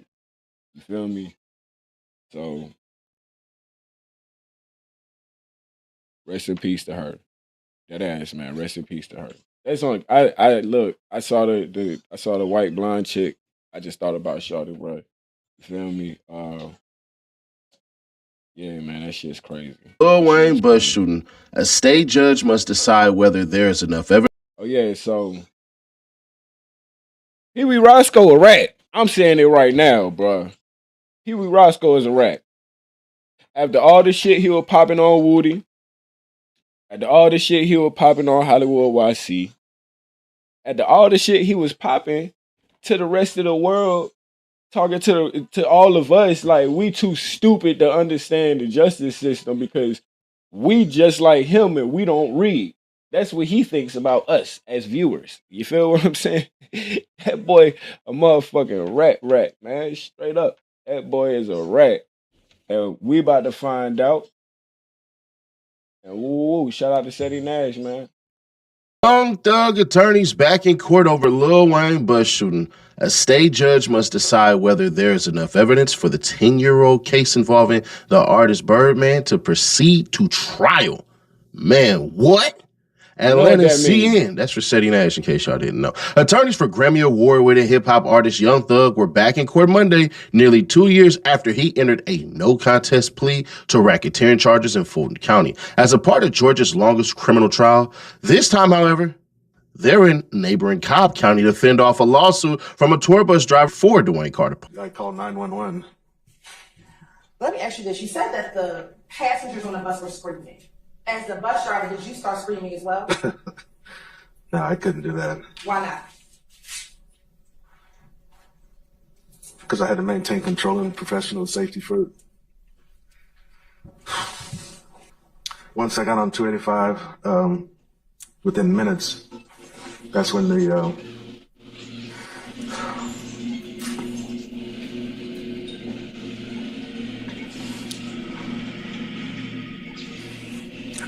that's when that car came along and started shooting at the bus. Hey, legend has it that some of those bullet shells is still on 285 to this day. Legend has it. Now, as you're driving, let me chill. No, I made that shit up. That's not real. They started at the back of the bus. They shot my engine, shot my radiator, and just started shooting all.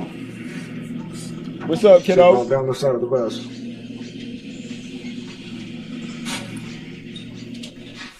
and at the time, so did you have those passengers? Were those passengers that came out of the club, were they still on your bus as this bus is being shot up? Yeah, they were back there screaming on the floor. You said they were what? Back there screaming on. Man, we got a lot to get into, bro. Let's start it off right here. All right, that Yak Gotti, and I forgot his name. I think he's serving like 45 right now. He got charged in the motherfucking the RICO case, in the third RICO case. I think he's serving 45 right now. Yeah, Gotti, he out. That's my little man. Mr. Lewis, good afternoon, sir. Good afternoon. My name is Keith Adams. Keith Adams is Young Thug's attorney, what they call assistant attorney. You know, he had you know what I'm saying, and Brian Steele, then he got, you know, bro. And I represent Jeffrey Williams. You don't know Jeffrey Williams, do you? No. He is, however, someone who is named in your lawsuit that you have filed. Is that correct? Yes, it is. Okay, so you are, as you sit here, you are a witness in this criminal case, true? Yes. You've been subpoenaed as a witness to come in and testify. I've been subpoenaed, yes. Right. And you are also the plaintiff in a lawsuit that you have brought against Jeffrey Williams, right? Yes. Let's see, Brian Birdman Williams, correct? Correct. Cash Money Records, right? Correct. Young Money Records, right? Correct. Let's see. Jimmy Carlton Winfrey, correct? Correct. Damn.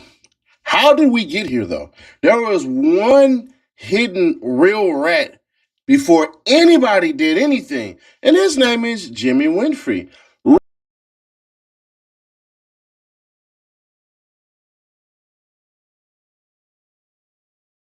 Rolling directly with all of this crap right here. Why does this matter? Why was Young Thug taken into that interrogation room in the first place? Well, because Pee Wee Roscoe snitched on Young Thug.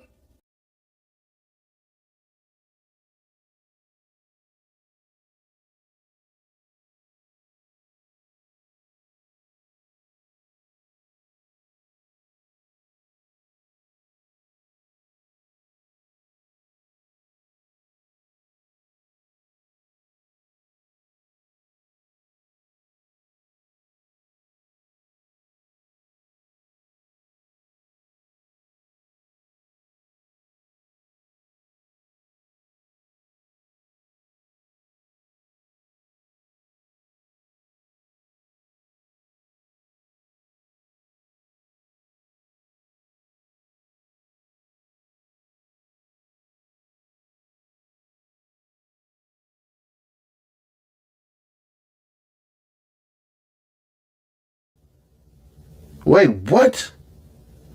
Hey, Pee Wee Rocco, you gonna have to show your paperwork, bruh. It's either Young Thug snitched on you or you snitched on him. Oh, but y'all probably, okay, all right, don't worry about it. Motion to dismiss due to selective prosecution comes now. Jimmy Winfrey, the defendant, by and through undersigned counsel, and respectfully request this honorable court to dismiss the indictment in this case based on selective prosecution. Defendant Winfrey was on the phone with Jeffrey Williams during this time. How did they find that out? I'm curious. What phone did you give him, Mr. Winfrey? Defendant Winfrey's car was next to the buses at the time of the shooting, and defendant Winfrey called Brian Williams after the shooting. What I was saying was, think back in real time. Think back in real time. You feel me? You know, Jimmy Winfrey is Roscoe. That's Pee Wee Roscoe. You feel me? Jimmy Winfrey. You feel what I'm saying? Think back in 2015. When Wayne's tour bus first got shot up, you feel what I'm saying? How and Rich B, I'm not even gonna hold you. You strike me as, you know, one of the hip hop heads that don't really too much really listen to Young Thug like that. You probably heard some songs, like a couple of songs that you might like or just bob your head to, but you never really you don't strike me as the guy that really paid too much attention to Young Thug's music. You feel what I'm saying?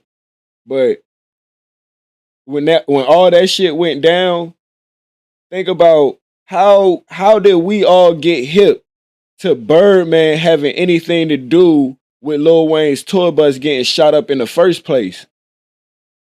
You feel what I'm saying? When Jimmy Winfrey, aka Pee Wee Roscoe, when he first got locked up, when he first got locked up, that nigga instantly ratted. Instantly. I'm telling you right now, he instantly ratted. Like when the nigga got locked up, he got locked up like I think that same fucking night. Or the night late, I forgot. Soon as he got locked up, that's when goddamn Birdman and Thug name started getting brought up. Dead ass. The same fucking night he got locked up. And then when they posted it on the news. I'm telling you right now, that was the whole reason we all got hip to it. That was the whole reason. And I'm not even gonna hold you. I'm a real nigga when I'm wrong. I'm a real nigga when I'm wrong. I remember back then, cause man, Seti Nash, man, he's seen my name pop up in his chat for years now. Like I've been following Seti. I've been following Seti since Seti was nobody on YouTube. Like dead ass. Like when Seti was just everything. All Seti had was everything that he knew. You feel what I'm saying? Like Seti Nash, like I was mad at Seti Nash when he first dropped that shit. I'm talking originally dropped it. Back then, back in 2015, 2016, when he first said it. You feel me? I wasn't even YouTubing back then. I was still rapping back then. I was still hanging out with niggas back then. You feel what I'm saying? And I saw him say that, and I was in full denial. I was like, hell no, bro. That shit crazy as hell. Bruh, I'm telling you. Hey, say if you watching my shit, bro, I was wrong. I was wrong. You was right on this shit, brother. Straight up, bro. Hey, cause you definitely said that shit 10 years ago. You said that nigga snitch. I thought niggas was just speculating. Nah, that nigga full on snitch instantly, bro. Instantly.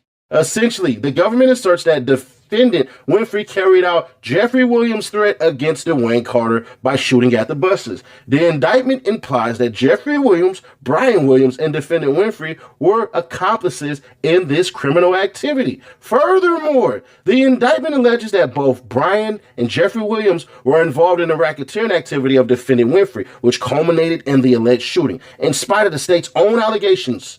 So the state said neither Jeffrey Williams nor Brian Williams have been charged or arrested as co-conspirators to this racketeering activity. So if they didn't do that, how did they figure that part out? Argument and citation to authority. The state is clearly culpable of selectively prosecuting Mr. Winfrey while wholly neglecting Jeffrey and Brian Williams' role in the offense charge. Under Georgia law, selective prosecution occurs when one, others similarly situated to a defendant uniformly have not been prosecuted, and two, the discriminatory prosecution of the defendant is based upon an impermissible motive such as race, religion, or some other arbitrary or unjustified standard. State versus Agan, Georgia. We ain't finna read all that. The party seeking to prove selective prosecution bears the burden of proving the misconduct by the weight of the evidence, which means what party is seeking to add them? It's clearly not the prosecution because Jeffrey Williams and Brian Williams ain't in this. So how did they get there? Jimmy Winfrey. Jimmy Winfrey basically has his lawyer get this going. The party is seeking to prove selective prosecution. But ain't that the truth? We gonna prove that Young Thug ain't that the truth, and Birdman are involved in this. Interesting. So, the existence of an arbitrary or unjustifiable standard may be inferred by a showing that the party is seeking to prove selective prosecution, meaning we gonna prove that Young Thug and Birdman are involved in this. Interesting. So, the existence of an arbitrary or unjustifiable standard may be inferred by a showing that similar offenses have gone uninvestigated or unprosecuted, that the district attorney knew or should have known such offenses, and that the failure to act without reasonable and responsible explanation. I'm gonna be for real. If I remember correctly, I think the story was, "Hey, baby, we're going on."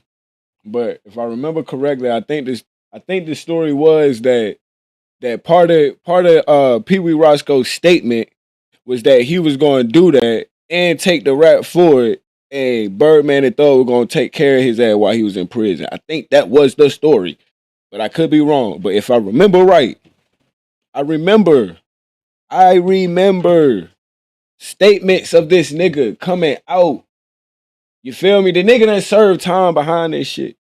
He done served time behind this shit, man. I'm telling y'all right now. He done served time behind this shit. You remember that shit, babe? When Pee Wee Roscoe first got locked up for Lil Wayne shooting the tour bus, for the Lil Wayne's tour bus shooting. Yeah. Instantly he ratted and threw Birdman and Thug under the bus. Dead ass. In real time. In real time. That's why Young Thug was in that motherfucking joint in the first place, spinning the law off of him. Spinning the law off of him. Thug never ratted. Never ratted. Thug used public speculation to get the fuck up out of a situation. Is that another bar? Is that another bar? Is that another bar? Is that another bar?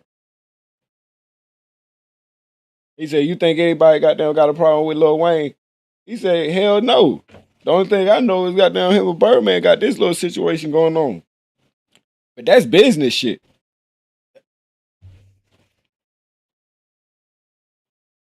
Hey, straight up. But come on, man. And I'm gonna put it out there, bro. Like, we gotta clean up this damn Ratlanta shit, bro. Like it's part of the culture. Niggas spend the law all day, bro. Niggas spend the law all day. Because let's be for real, bro. Snitching is part of street culture. As much motherfuckers don't like it, as much motherfuckers like it or not, bro. Snitching is part of street culture, bro. And even at the lowest level, my nigga, of the streets, niggas is ratting on each other, bro. Even at the lowest level, niggas don't need no millions. Niggas don't need no motherfucking, no bodies. Only thing a nigga need is what another nigga want, or a spot that another nigga want to be at. And he can't be there as long as that nigga there. Niggas been ratting on each other off the block for the longest. That's block shit. Do your homework on drug dealers, ratting on other drug dealers to take they block. Do your homework. This shit is realer than rap. This shit is realer than rap. Facts. Unintentional bar drops. Hey, I got a lot of those too. Because, like, I mean, it's been a minute. And I told my girl I was gonna be writing some music this week, but it's been a minute since a nigga like really like rap like consistently, bro.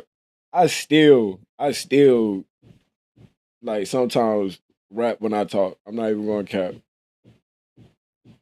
Facts. Since Adam and Eve, man. Since Adam and Eve. You feel me? But then, you know, we got idiots out here like, oh, well, if it ain't no street shit, it's not ratting. No, bruh.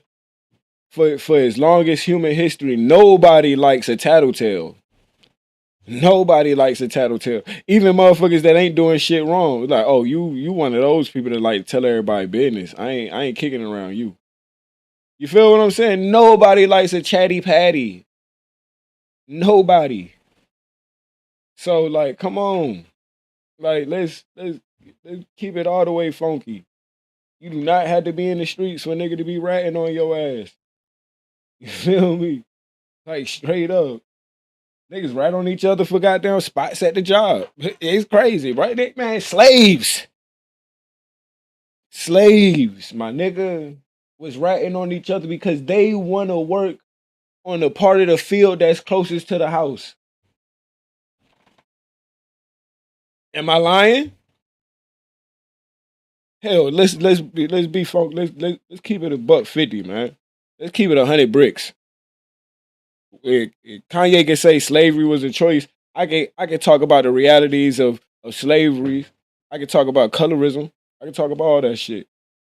You feel what I'm saying? Slave niggas was ratting on each other just to get on a part of the fucking field closest to the fucking house, bro. Do y'all homework. Do y'all homework. And a lot of them niggas was goddamn snitching their way to the house. They was snitching their way to the house, bruh. So like, come on, man. Look, as far as being a nigga, I'm gonna be all the way 100. You a black man, bro? I'm gonna be all the way 100. As a black man, it should not even be in your DNA to snitch, bro. Dead ass, bro. You like historically, bro. You should look at that shit, bro. You should really hate that shit, bro. You feel what I'm saying, bro? Because it was a snitch who got us into slavery in the first fucking place. You feel what I'm saying? It was a snitch that got us into slavery in the first fucking place. Keep it all the way funky. Let's get back to it. In this case, or the case at bar, the Messrs. Williams are similarly situated to Mr. Winfrey, but have not been prosecuted. Thus, the first prong selected prosecution has been met. Additionally, the state's inaction as to both Messrs.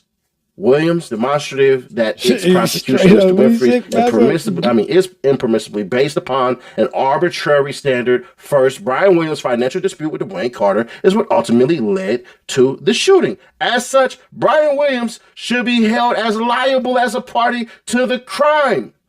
Because the motive is, I told them to kill or try to get Lil Wayne. Do y'all homework on how the justice system use a weak ass motive that they pulled out of thin air to pull your ass into court. They good for that. They good for that. Straight up. They good for that shit, man. Because of a money dispute. Finding that out because the defendant as a willing participant in a gunfight which caused the victim's death. Well, we're going to go right back. So what they're saying is C. Smith versus State, finding that because the defendant as a willing participant in a gunfight which caused the victim's death was thereby liable for felony murder as a party to the crime, even if he did not fire the shot that killed the victim. Further, Brian Williams... That's Georgia law. That's the Georgia enhancement. If I round up a couple of niggas, right, and we go and rob somebody, and one of my homies killed that nigga, but I'm the one who gets caught, even if the what's the name, I'm not going to get charged with firing the gun. I'm still going to get charged somewhat of a degree of a murder, if not accessory to murder. You feel what I'm saying? You get charged that shit in Georgia. Dead ass. Look, this shit get real deep. If you was to get into a shootout, you feel what I'm saying? And the cops are shooting at you to take you down, and the cops kill people in order to take you down, you will be charged with those people's murders. In some states. I don't know which ones, but yes. In a lot of states, and in Georgia, you will get charged. Made threats to shoot Dwayne Carter on his Instagram account 5 days prior to the shooting. So it wasn't Young Thug who did that. It was who? Birdman. Likewise, Jeffrey Williams had issues with Dwayne Carter. Jeffrey Williams made threats to shoot Dwayne Carter on a music video prior to the shooting. Brian Williams and Jeffrey Williams' actions, as alleged by the state, make them parties to the crime in an incident case. The state has, nevertheless, failed to charge Brian Williams and Jeffrey Williams in this action. It is without any reasonable explanation. In fact, the government's response, if any, in validating its actions and not prosecuting these two men would defy credulity. Under these circumstances, the existence of an arbitrary or unjustifiable action can be inferred on the part of the state. Thus, Mr. Winfrey has met his burden of proving the state has engaged in selective prosecution, and thus the indictment against him should be dismissed. Wherefore, the defendant asks this honorable court to dismiss the indictment against him based on selective prosecution. Respectfully submitted the 8th day of July. All right, I'm going to catch up with you later, Lou. 2015, Aurora, that's my guy Manny Aurora, and Lawrence J. Zimmerman. If Young Thug's lawyers are watching, or Birdman's lawyers are watching, I want to give y'all the blueprint to how to defeat this lawsuit. You are watching a master at work, aka, to me, my favorite, my uno, Mr. Keith Adams. On the lawsuit that you filed, you know that on the night of April 25th into April 26th of 2015, you know that Jeffrey Williams was hundreds of miles away when this incident occurred. Don't you know that? I don't know that. All right. That's not information that you've garnered during the course of your lawsuit? It's been a lot. I don't try to recollect all that stuff. You don't know what's going on in the lawsuit that you brought? Yeah, I do. I sustain the objection. Okay. Crazy word. You don't know what's going on in the lawsuit that you brought yourself. Is the company that you were driving for that night, Pioneer? Is that right? Yes. Are they party to the lawsuit against Jeffrey Williams? No, they're not. Okay, it's just you, right? Yes. And that is a $30 million lawsuit that you have brought against someone that you didn't even see that night. True? True. Matter of fact, Brian Birdman Williams, you didn't see him that night either, did you? No. Okay. If I heard you correctly, you were not able to describe to the police or any detective or anyone any description of anyone who did any shooting on the night of the 25th going into the 26th. Is that true? That's correct. You didn't see anyone. That's correct. In fact, when you were when you testified earlier about this person who walked up to you and asked for Al, you remember that? Yes. You didn't give a description, or you weren't asked to give a description of that person to the police at any point, were you? No. So clear something up for me. You said it was odd that the person came and asked for Al, right? Right. Your name is Al, isn't it? Yes. Okay.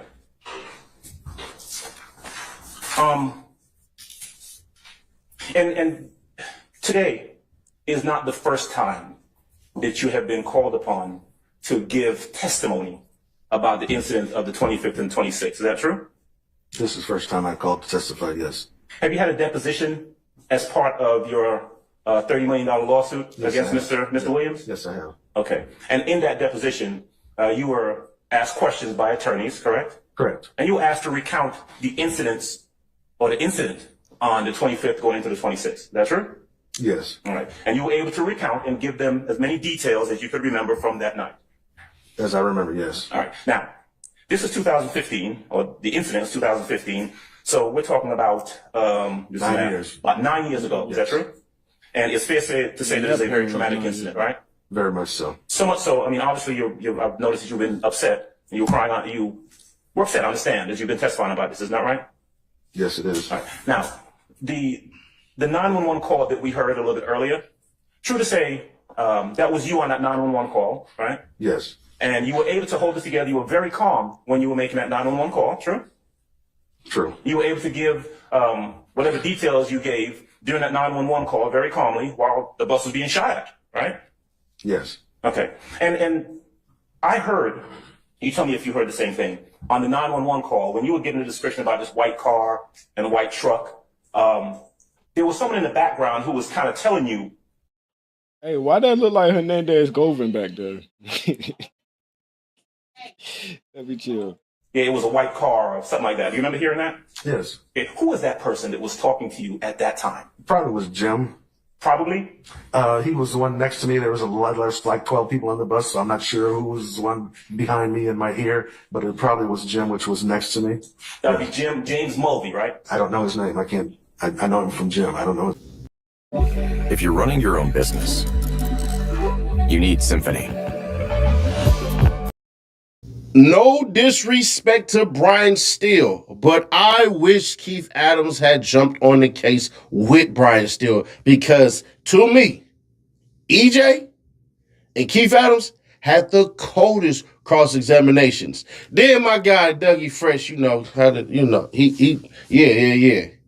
Those are my three. Just gonna be fair, square, obvious, and honest. But let's finish up this interesting thing that has Young Thug and Birdman back in the court due to what Pee Wee Roscoe alleged against him at the time to get out of jail. Alvin Lewis was driving the bus carrying Carter and his entourage when it was riddled with bullets while leaving a concert in Atlanta over 10 years ago. No one was struck or injured, but Lewis is seeking damages for emotional distress and claims Young Thug, whose real name is Jeffrey Williams, and Brian Williams, the rapper known as Birdman, are responsible. The two are collaborators, but not relatives.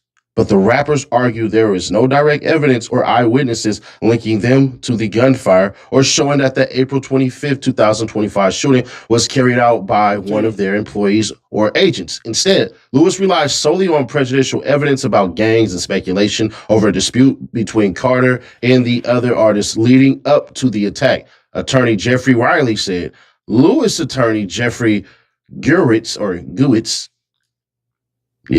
argued that Jeffrey Williams and Brian Williams paid Jimmy Winfrey, known as Pee Wee Roscoe, who was arrested in connection with the shooting after Atlanta police found his white Camaro with an assault rifle. Winfrey initially pled guilty to gang charges in February 2018 and was sentenced to 10 years in prison. However, the Georgia Superior Court reversed that conviction later that year, ruling that Winfrey's plea was given involuntarily. He later accepted a plea deal in the racketeering case against Jeffrey Williams and accused members of Young Slime Life gang where the tour bus shooting was cited as an overt act of the criminal enterprise. Let me say that one more time. Yeah, let me read that again for y'all. He later accepted.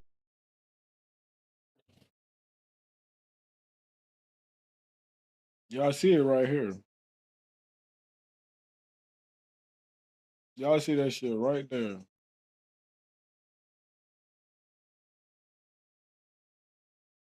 He later accepted a plea deal. in the racketeering case against Jeffrey Williams that accused members of Young Slum Life gang, where the tour bus shooting was cited as an overt act of Criminal enterprise. Your boy's a rat, man. That boy a rat. You rat bastard. Hey, do y'all homework, go ahead, motherfucker, Home Alone. You rat bastard. Straight up. Straight up. Hey, that boy, man. Look, come on, man. Hey, look, niggas be coming up here. Look, this what this nigga said.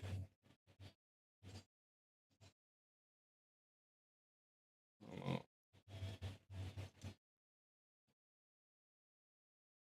Look. That nigga, this is him talking Politics, about man. it. Jeff, clean as Listerine, man. Clean as Ivory soap. You feel what I'm saying? I done the time. I did that. That's what you supposed to do. When you go in the interrogation room, that's what you do. He told you, man, we sell the Wayne Carter weed. What the fuck is wrong with you? You feel what I'm saying? Nah, fuck out of here. Fuck out of here, bro. Fuck out of here. You see that instantly. Fuck out of here. Fuck out of here. Cause ain't no fucking way, bro. Ain't no fucking way. Like, let's be all the way 100, man. You snitched first. Address that. Address that. Niggas talk too much. They talk too fast and they glaze over shit. See the real term for glazing. I'm talking about conversational term for glazing, not this internet bullshit. But you ain't just about to glaze over. Yeah, man, I did the time. Hey, man, clean this motherfucker bus soap. I'm like, nah, bro, you ain't finna. Nah, shut the fuck up. I'm from Atlanta too, nigga. Shut the fuck up. Talk for real, nigga. You did what I'm saying? Like, come on, bro. You know you read it. You know you read it. Then you jumped on Beyonce internet and disrespect us. This bullshit. Fuck is wrong with you, nigga? No, a statement is this right here. Lineup select. Fuck that, nigga, bro. I was 22 years old, facing 30 years. You did what I'm saying? Rats don't need no motherfucking paperwork. They don't need no motherfucking paperwork for a nigga to rat on your ass. I'm telling you that right now. I'm telling you that right now. It was niggas ratting on me in real life, bruh. Yeah, rats don't need no fucking paperwork. I'm telling you this right now, bro. Nigga will rat on your ass all fucking day and will not have no type of paperwork on you. Dead ass. None. I don't know what these folks be trying to get y'all, bro. Look, look. Real niggas know, man. If you know, you know, bro. Real niggas know. Real niggas know. Let me fix my shit real quick though. I got my shit showing up pretty crazy right now. Hold on. God damn. Like, if you know, you know, bro. If you know, you know. Niggas do not need no paperwork to rat on your ass. You be surprised how many niggas is actually ratting on niggas with no paperwork. I'm telling you, bro. I'm not gonna say that nigga name, bro. Yeah. Nigga definitely ratted on me. He ratted on me to his daddy. And his daddy went and got down, told the motherfucking lawyer what he told him, bro. Yeah, niggas be ratting, bro. I'm telling you. Right now. Niggas be real deal ratting with no paperwork. That's him. He did that. He didn't do that. He did what a taxpaying citizen do. A real street nigga. Kept it solid. Kept it overly real. You feel what I'm saying? Facts. Really tried to pull me out the hole. There's big facts, Couch Potato. There's big facts. Like, I was really facing that shit. And the crazy thing is, bro, like, I'm gonna be for real, bro. Motherfucker who put me on to this shit, bro. I'm helping a friend out. You feel me? Like, I don't even want to talk about that shit on this shit. So shit, I don't. You feel what I'm saying? Now, when it comes to the PR, now y'all don't remember when I was locked up. Now let me just show you how the PRs and the internet selective politics. You know what I mean? We're gonna keep it real. When I was locked up and Jeff was locked up, we went viral. When they was like, "That's the type of friend you want." He was like, "Man, Roscoe ain't told y'all that." Damn. Y'all niggas never went viral for that. These niggas never went viral for that shit. I ain't even gonna lie to y'all, bro. These niggas never went viral for that shit. Dead ass. Never, ever in a million years. They never went viral. I'm right here in Atlanta, bro. I was right here in Atlanta back then too, bro. And niggas never went viral for that shit, bro. Niggas never look, bro. I'm telling you, bro. Y'all just heard my girl, bro. She just said it, bro. Like, look, I could get 5 other people, 10 other people in real time, bro. They would tell you, bro. Goddamn, hey, bro.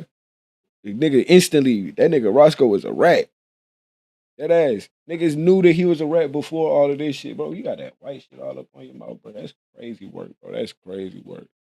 That's crazy work. I got this nigga done. Like, I got this nigga thought that a real crazy look, bro. What the hell, bro? He look like one of, let me stop. Yeah, that's the beauty there. That's the right thing. You feel what I'm saying? Like all those niggas, everybody is in the state room, in the interrogation room, and they gave statements. You know, we're gonna throw the paperwork party tomorrow. I'm politicking, man. Oh, fast forward, y'all. That paperwork party never happened. That paperwork party never happened. You did what I'm saying? Like,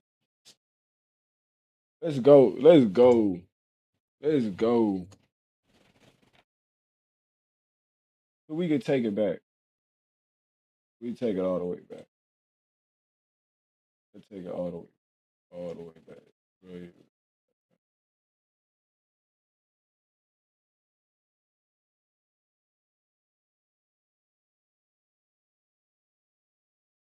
That was 11 years ago. But look, he was saying free Pee Wee Roscoe the whole time. Whole time, Pee Wee Roscoe was right now.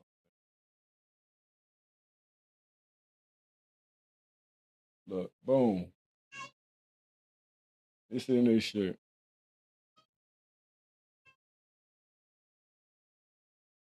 What's up, guys? Your boy Jay King coming up with you with this news that came up. So basically, hours ago, well, months ago, we figured out that Lil Wayne tour bus had got shot up, right? So basically, at first people thought it was just, you know, random gang dudes that was trying to attack Weezy and all that stuff like that. You know, and plus, you know, the whole beef between him and Birdman, Cash Money, and Young Thug and all that. So now, recently, the reports had just came out that it was Young Thug's manager, Pee Wee. Pee Wee. What? Come on, man. That is such a lame ass name. Pee Wee. Come on, for real. Anyway, so Pee Wee, I guess, him and some other couple gang guys ended up going up there shooting up Lil Wayne's tour got bus. 276 views. So, it's crazy. Unfortunately, get this man a like. Yo, subscribe to J Scooby 810, bro.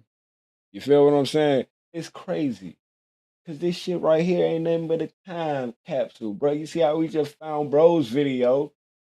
You feel me? He got 0 likes on that shit, bro. Only got down 276 views, bro. You see this? We on their ass, bro. unfortunately, now he's being charged. I guess they arrested him and all that. You know, I mean, this whole thing with, you know, first of all, Young Thug with the disrespect, you know, calling his album. All right, now that's the opinion part. We ain't about to get into the opinions. But I'm telling you, bro. Look. Young Thug interrogation footage from 2015. No, that's right, Doc. I'm looking for 11 years ago. What is you talking about? I'm looking for 11 years ago, not 11 months ago, 11 years ago. I need 11 years ago. 11 years. I need 11 years ago.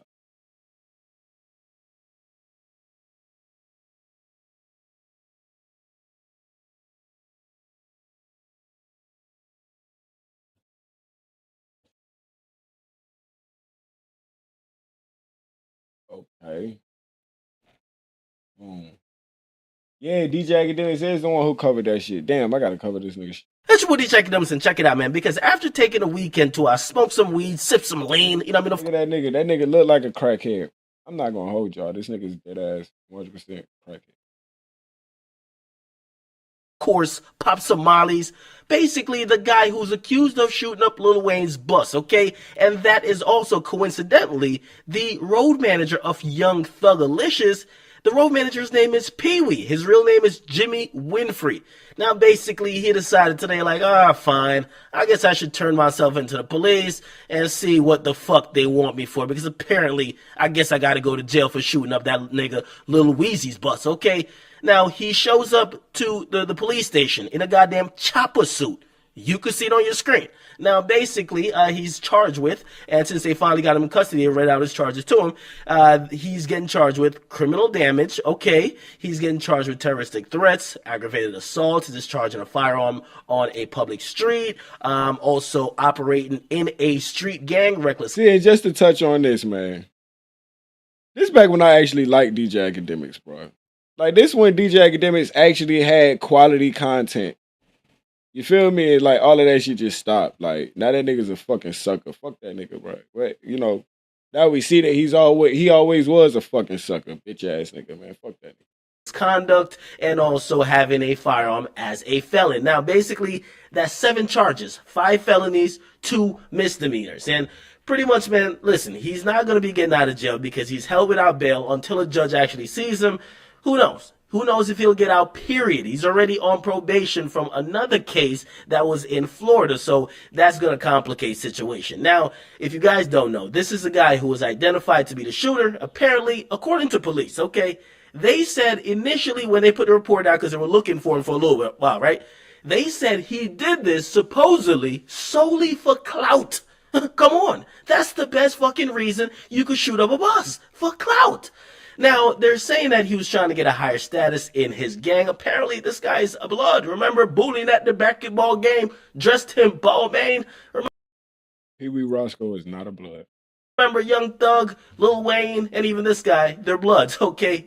Goddamn, this got to be some type of civil war. Anyway, now pretty much this guy's also related to Lil Wayne and Young Thug because he's the road manager of Young Thug. So it's kind of highly ironic, right? That the weekend, and what, you got to go back to when it happened.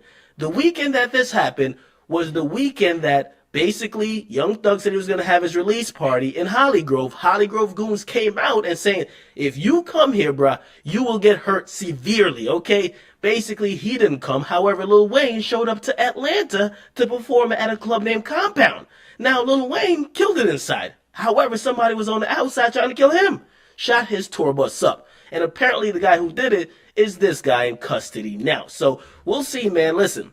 I'm going to say this. Do I think it's Lil Wayne? I don't know. You know what I mean? It's just kind of highly ironic, the whole play of or sequence of events. It seems that he might have something to do with it. Now, the fact that he took a couple days to turn himself in probably tells me this, that listen, whoever probably got in his head and say, oh, listen, man, we gonna make sure everything is straight for you. Just don't do no fucking talking. Don't do shit. Don't mention nobody's fucking name and you'll be okay. Now, the ironic part about it is when he got arrested today, you know, they gotta see what type of marks he had on his body, any type of injuries. So they're like, okay, he got a bullet wound here, blah, blah, blah.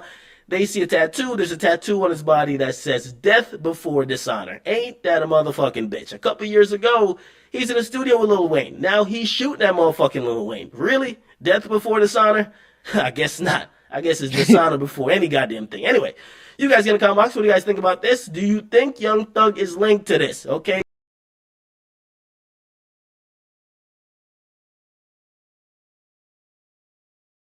Read that shit right there.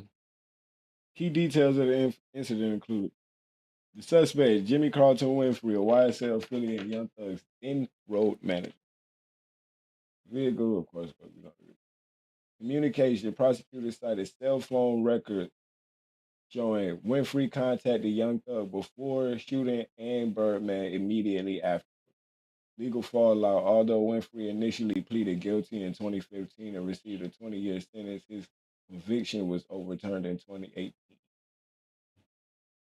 So, that shit. Oh no. That shit do look like some rat shit. It looked like he was rat and they got down, turned around, got down, took it away from him because they was already got down deciding that they gonna go ahead and hit Doug with a RICO case.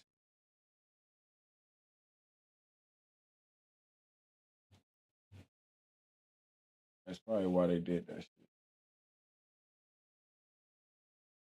Cause that shit was probably goddamn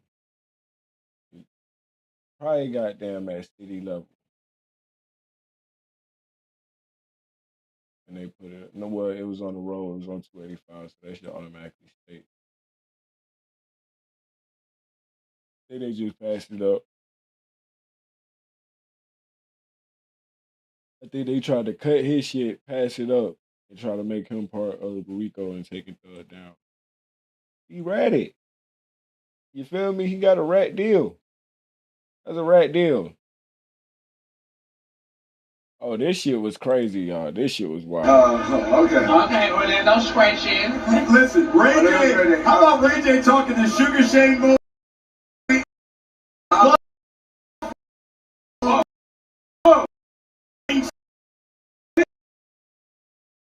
What the hell? Listen, the last fight he had Chris Brown there. You know, Ray J's pretty, you know. Okay. Well connected, well respected. Here we go. Ray J, get in the field then. You better keep it quiet on the creek. I told y'all about that quiet on the creek shit, bro. It's something in the water, bro. And we got cross dressers saying be quiet on the creek, bro. Pay attention, man. Pay the fuck attention, man. Too loud. Too loud, Ray J. Yeah, it's time to get in that field. Now it's time to be quiet on the creek and show those hands. Okay? There's no more talking. All I want to see is action. Let's go.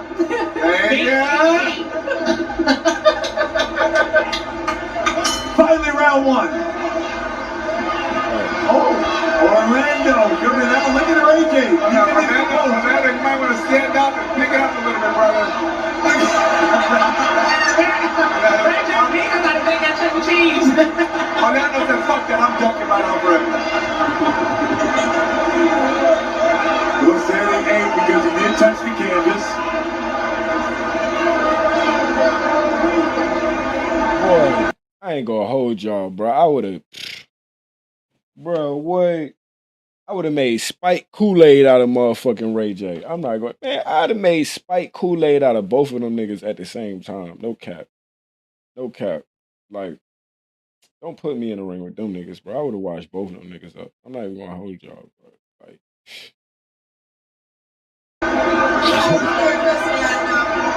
Brandy, I'm so sorry.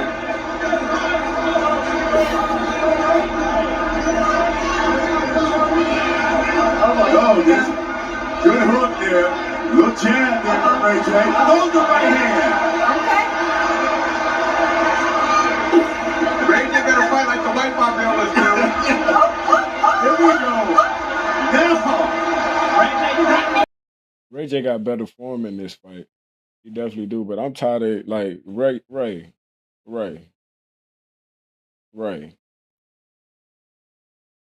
You fighting all these niggas like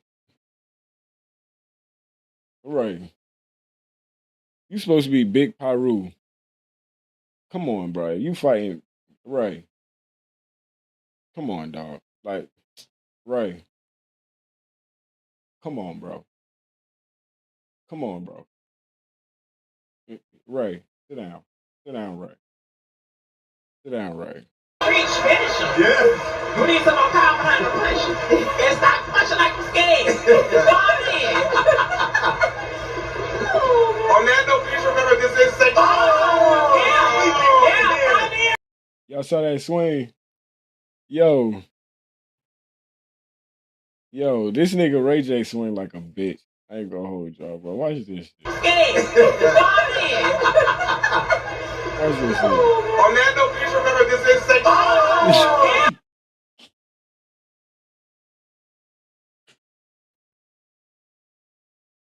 Oh my Come in his face, come on. I felt that one. There's another one by Ray J.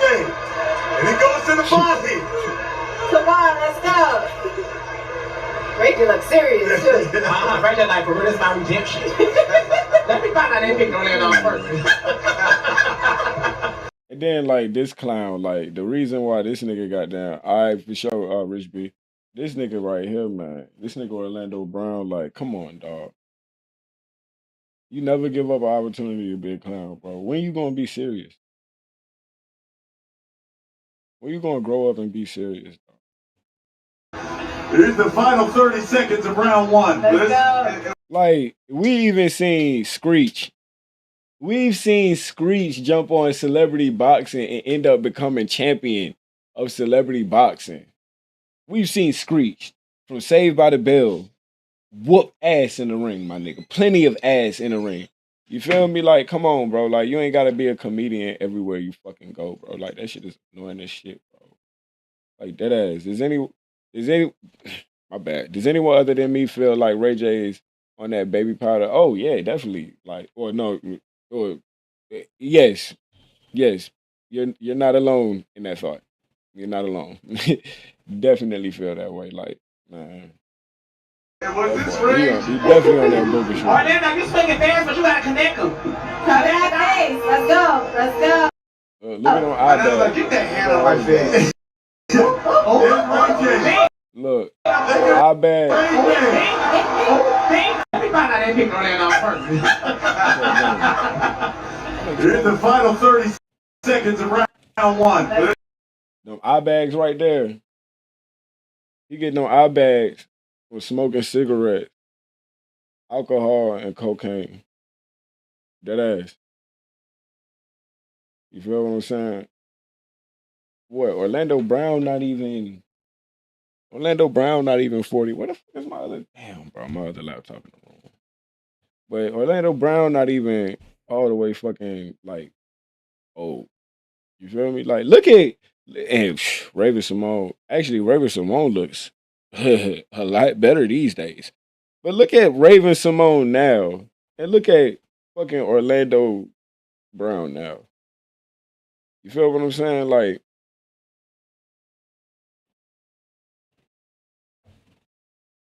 drugs. Was this rigged?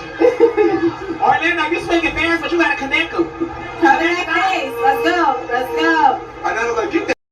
Yeah, I'm sick of them. Oh, they dropped the new Doom trailer. Check this out.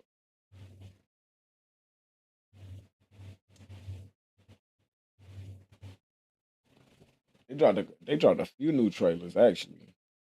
Yeah, 38. He's only a year older than me. Oh, I'd have washed that nigga up with one hand.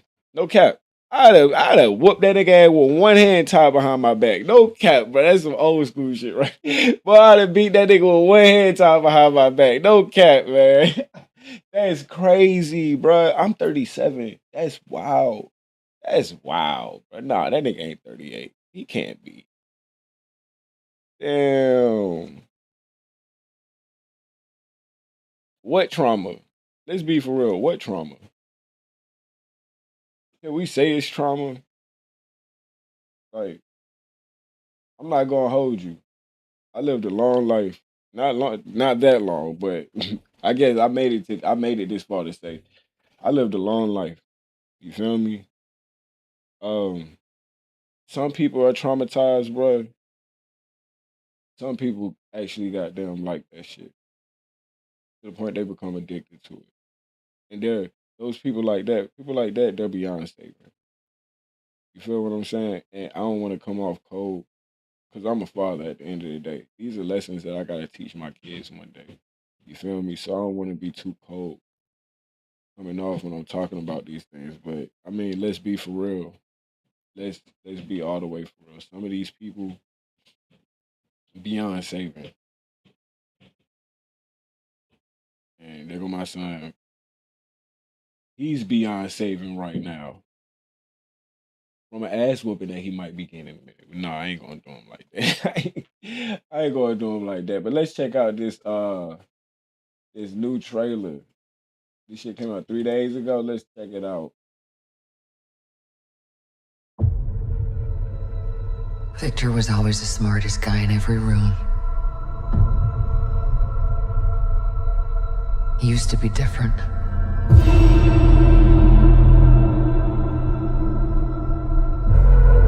He used to be kind, he used to be caring.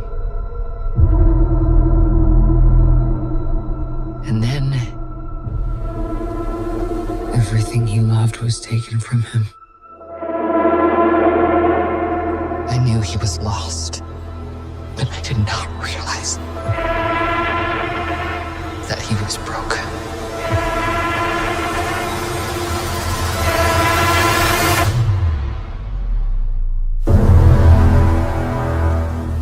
Victor, did you do this?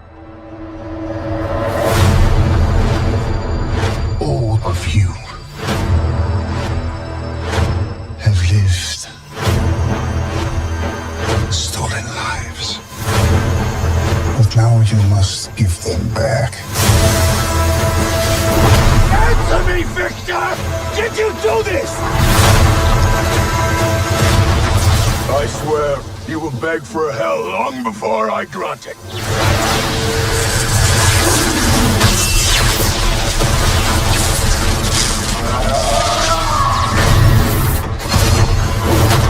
Hell answers to me. For I am doom. Fucking Sentinels, boy. Hey, bruh. Hey, look. Hey. You a motherfucking, hey, man. You a motherfucking 90s kid. You understand what I mean, bro. You understand what the fuck I mean, bro. You was a kid, bro. The biggest bad of them all, bro. The biggest of the baddest of all the goddamn cartoon bad guys, bro. Bro, the fucking Sentinels, dog. I'm not gonna hold y'all, bro. I used to have nightmares. I used to have real life nightmares about Sentinels, y'all. Sentinels gonna be in this bitch. Oh, yes. Yes. Yes. Oh shit. I knew everything else was gonna be in this motherfucker. Sentinels, y'all gotta understand, bro. Sentinels brings in a whole certain entity into the X-Men world. You feel what I'm saying? Y'all gotta understand. Sentinels came in late. Sentinels came in the 90s. Not our 90s, but in world X-Men 90s. You feel what I'm saying? And they're not what that is anymore. Like Sentinels are like now like Android, like in the comic book world, but in an X-Men 97 shit, you know what I'm saying? Like, yo, do y'all homework on Bastion. You feel what I'm saying? Do y'all homework on Bastion. But bro, I ain't waiting on Infinity Vision. I'm not gonna lie to y'all. I'm not waiting on Infinity Vision. I'm not waiting on Vision Quest. Not. I'm gonna check that shit out. Okay. But yeah, man. Those Sentinels. Gotta see it. Got to see it. What else they got going on? Oh yeah.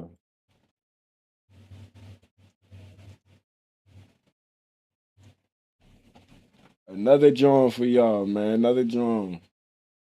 3 years ago. Nah. Where's the new one? Where the new one at? Boom.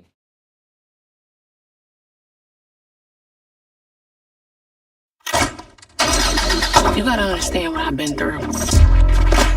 When I was getting clean, music brought me back to life. Damn it, Wanda. You gonna shoot me, Lee? Inspiration hits when it hits. Hold on. Leon with the Jerry in it, boy. The Leon with the S curl. I fuck with it, man. This is the new gold rush. No cops, no murder.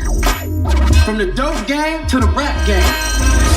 I need you to make a track for me. Something special. Yes, underrated baseline. And it's hella black. We gotta bring artillery some real players. Oh, you think I'm finna let you?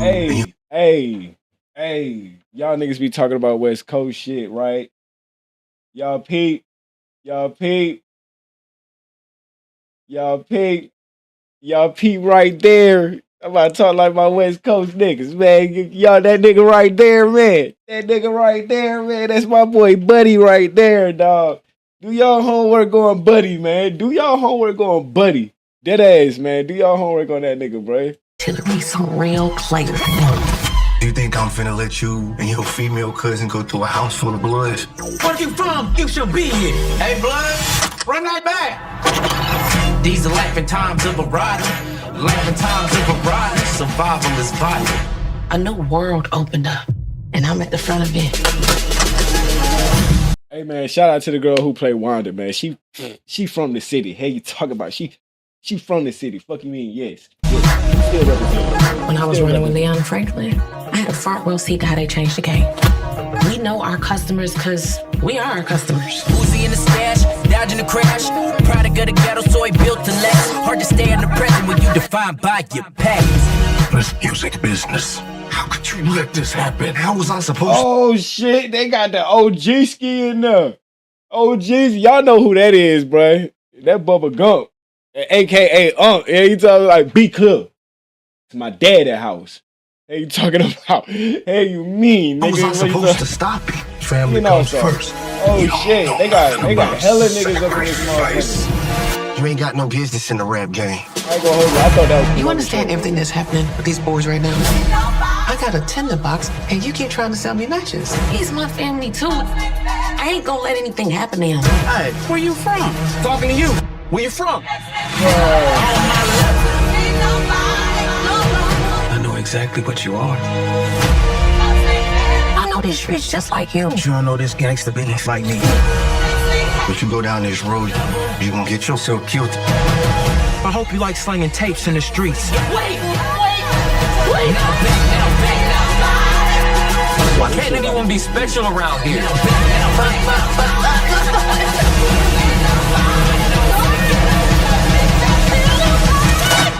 I'm unstoppable, baby.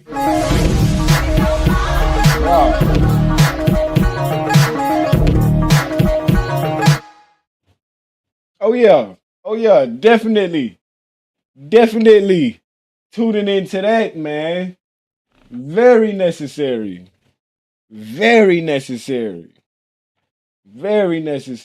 And look, we got another one. J. Cole fans are upset with Joe Budden for not giving him enough media coverage. Man, fuck J. Cole, bro. What are you talking about, bro? Hey, man, what y'all expect, though? Like, for real, what y'all expect? Wait, what? Y'all Look at this. expect Joe Budden podcast to dick ride?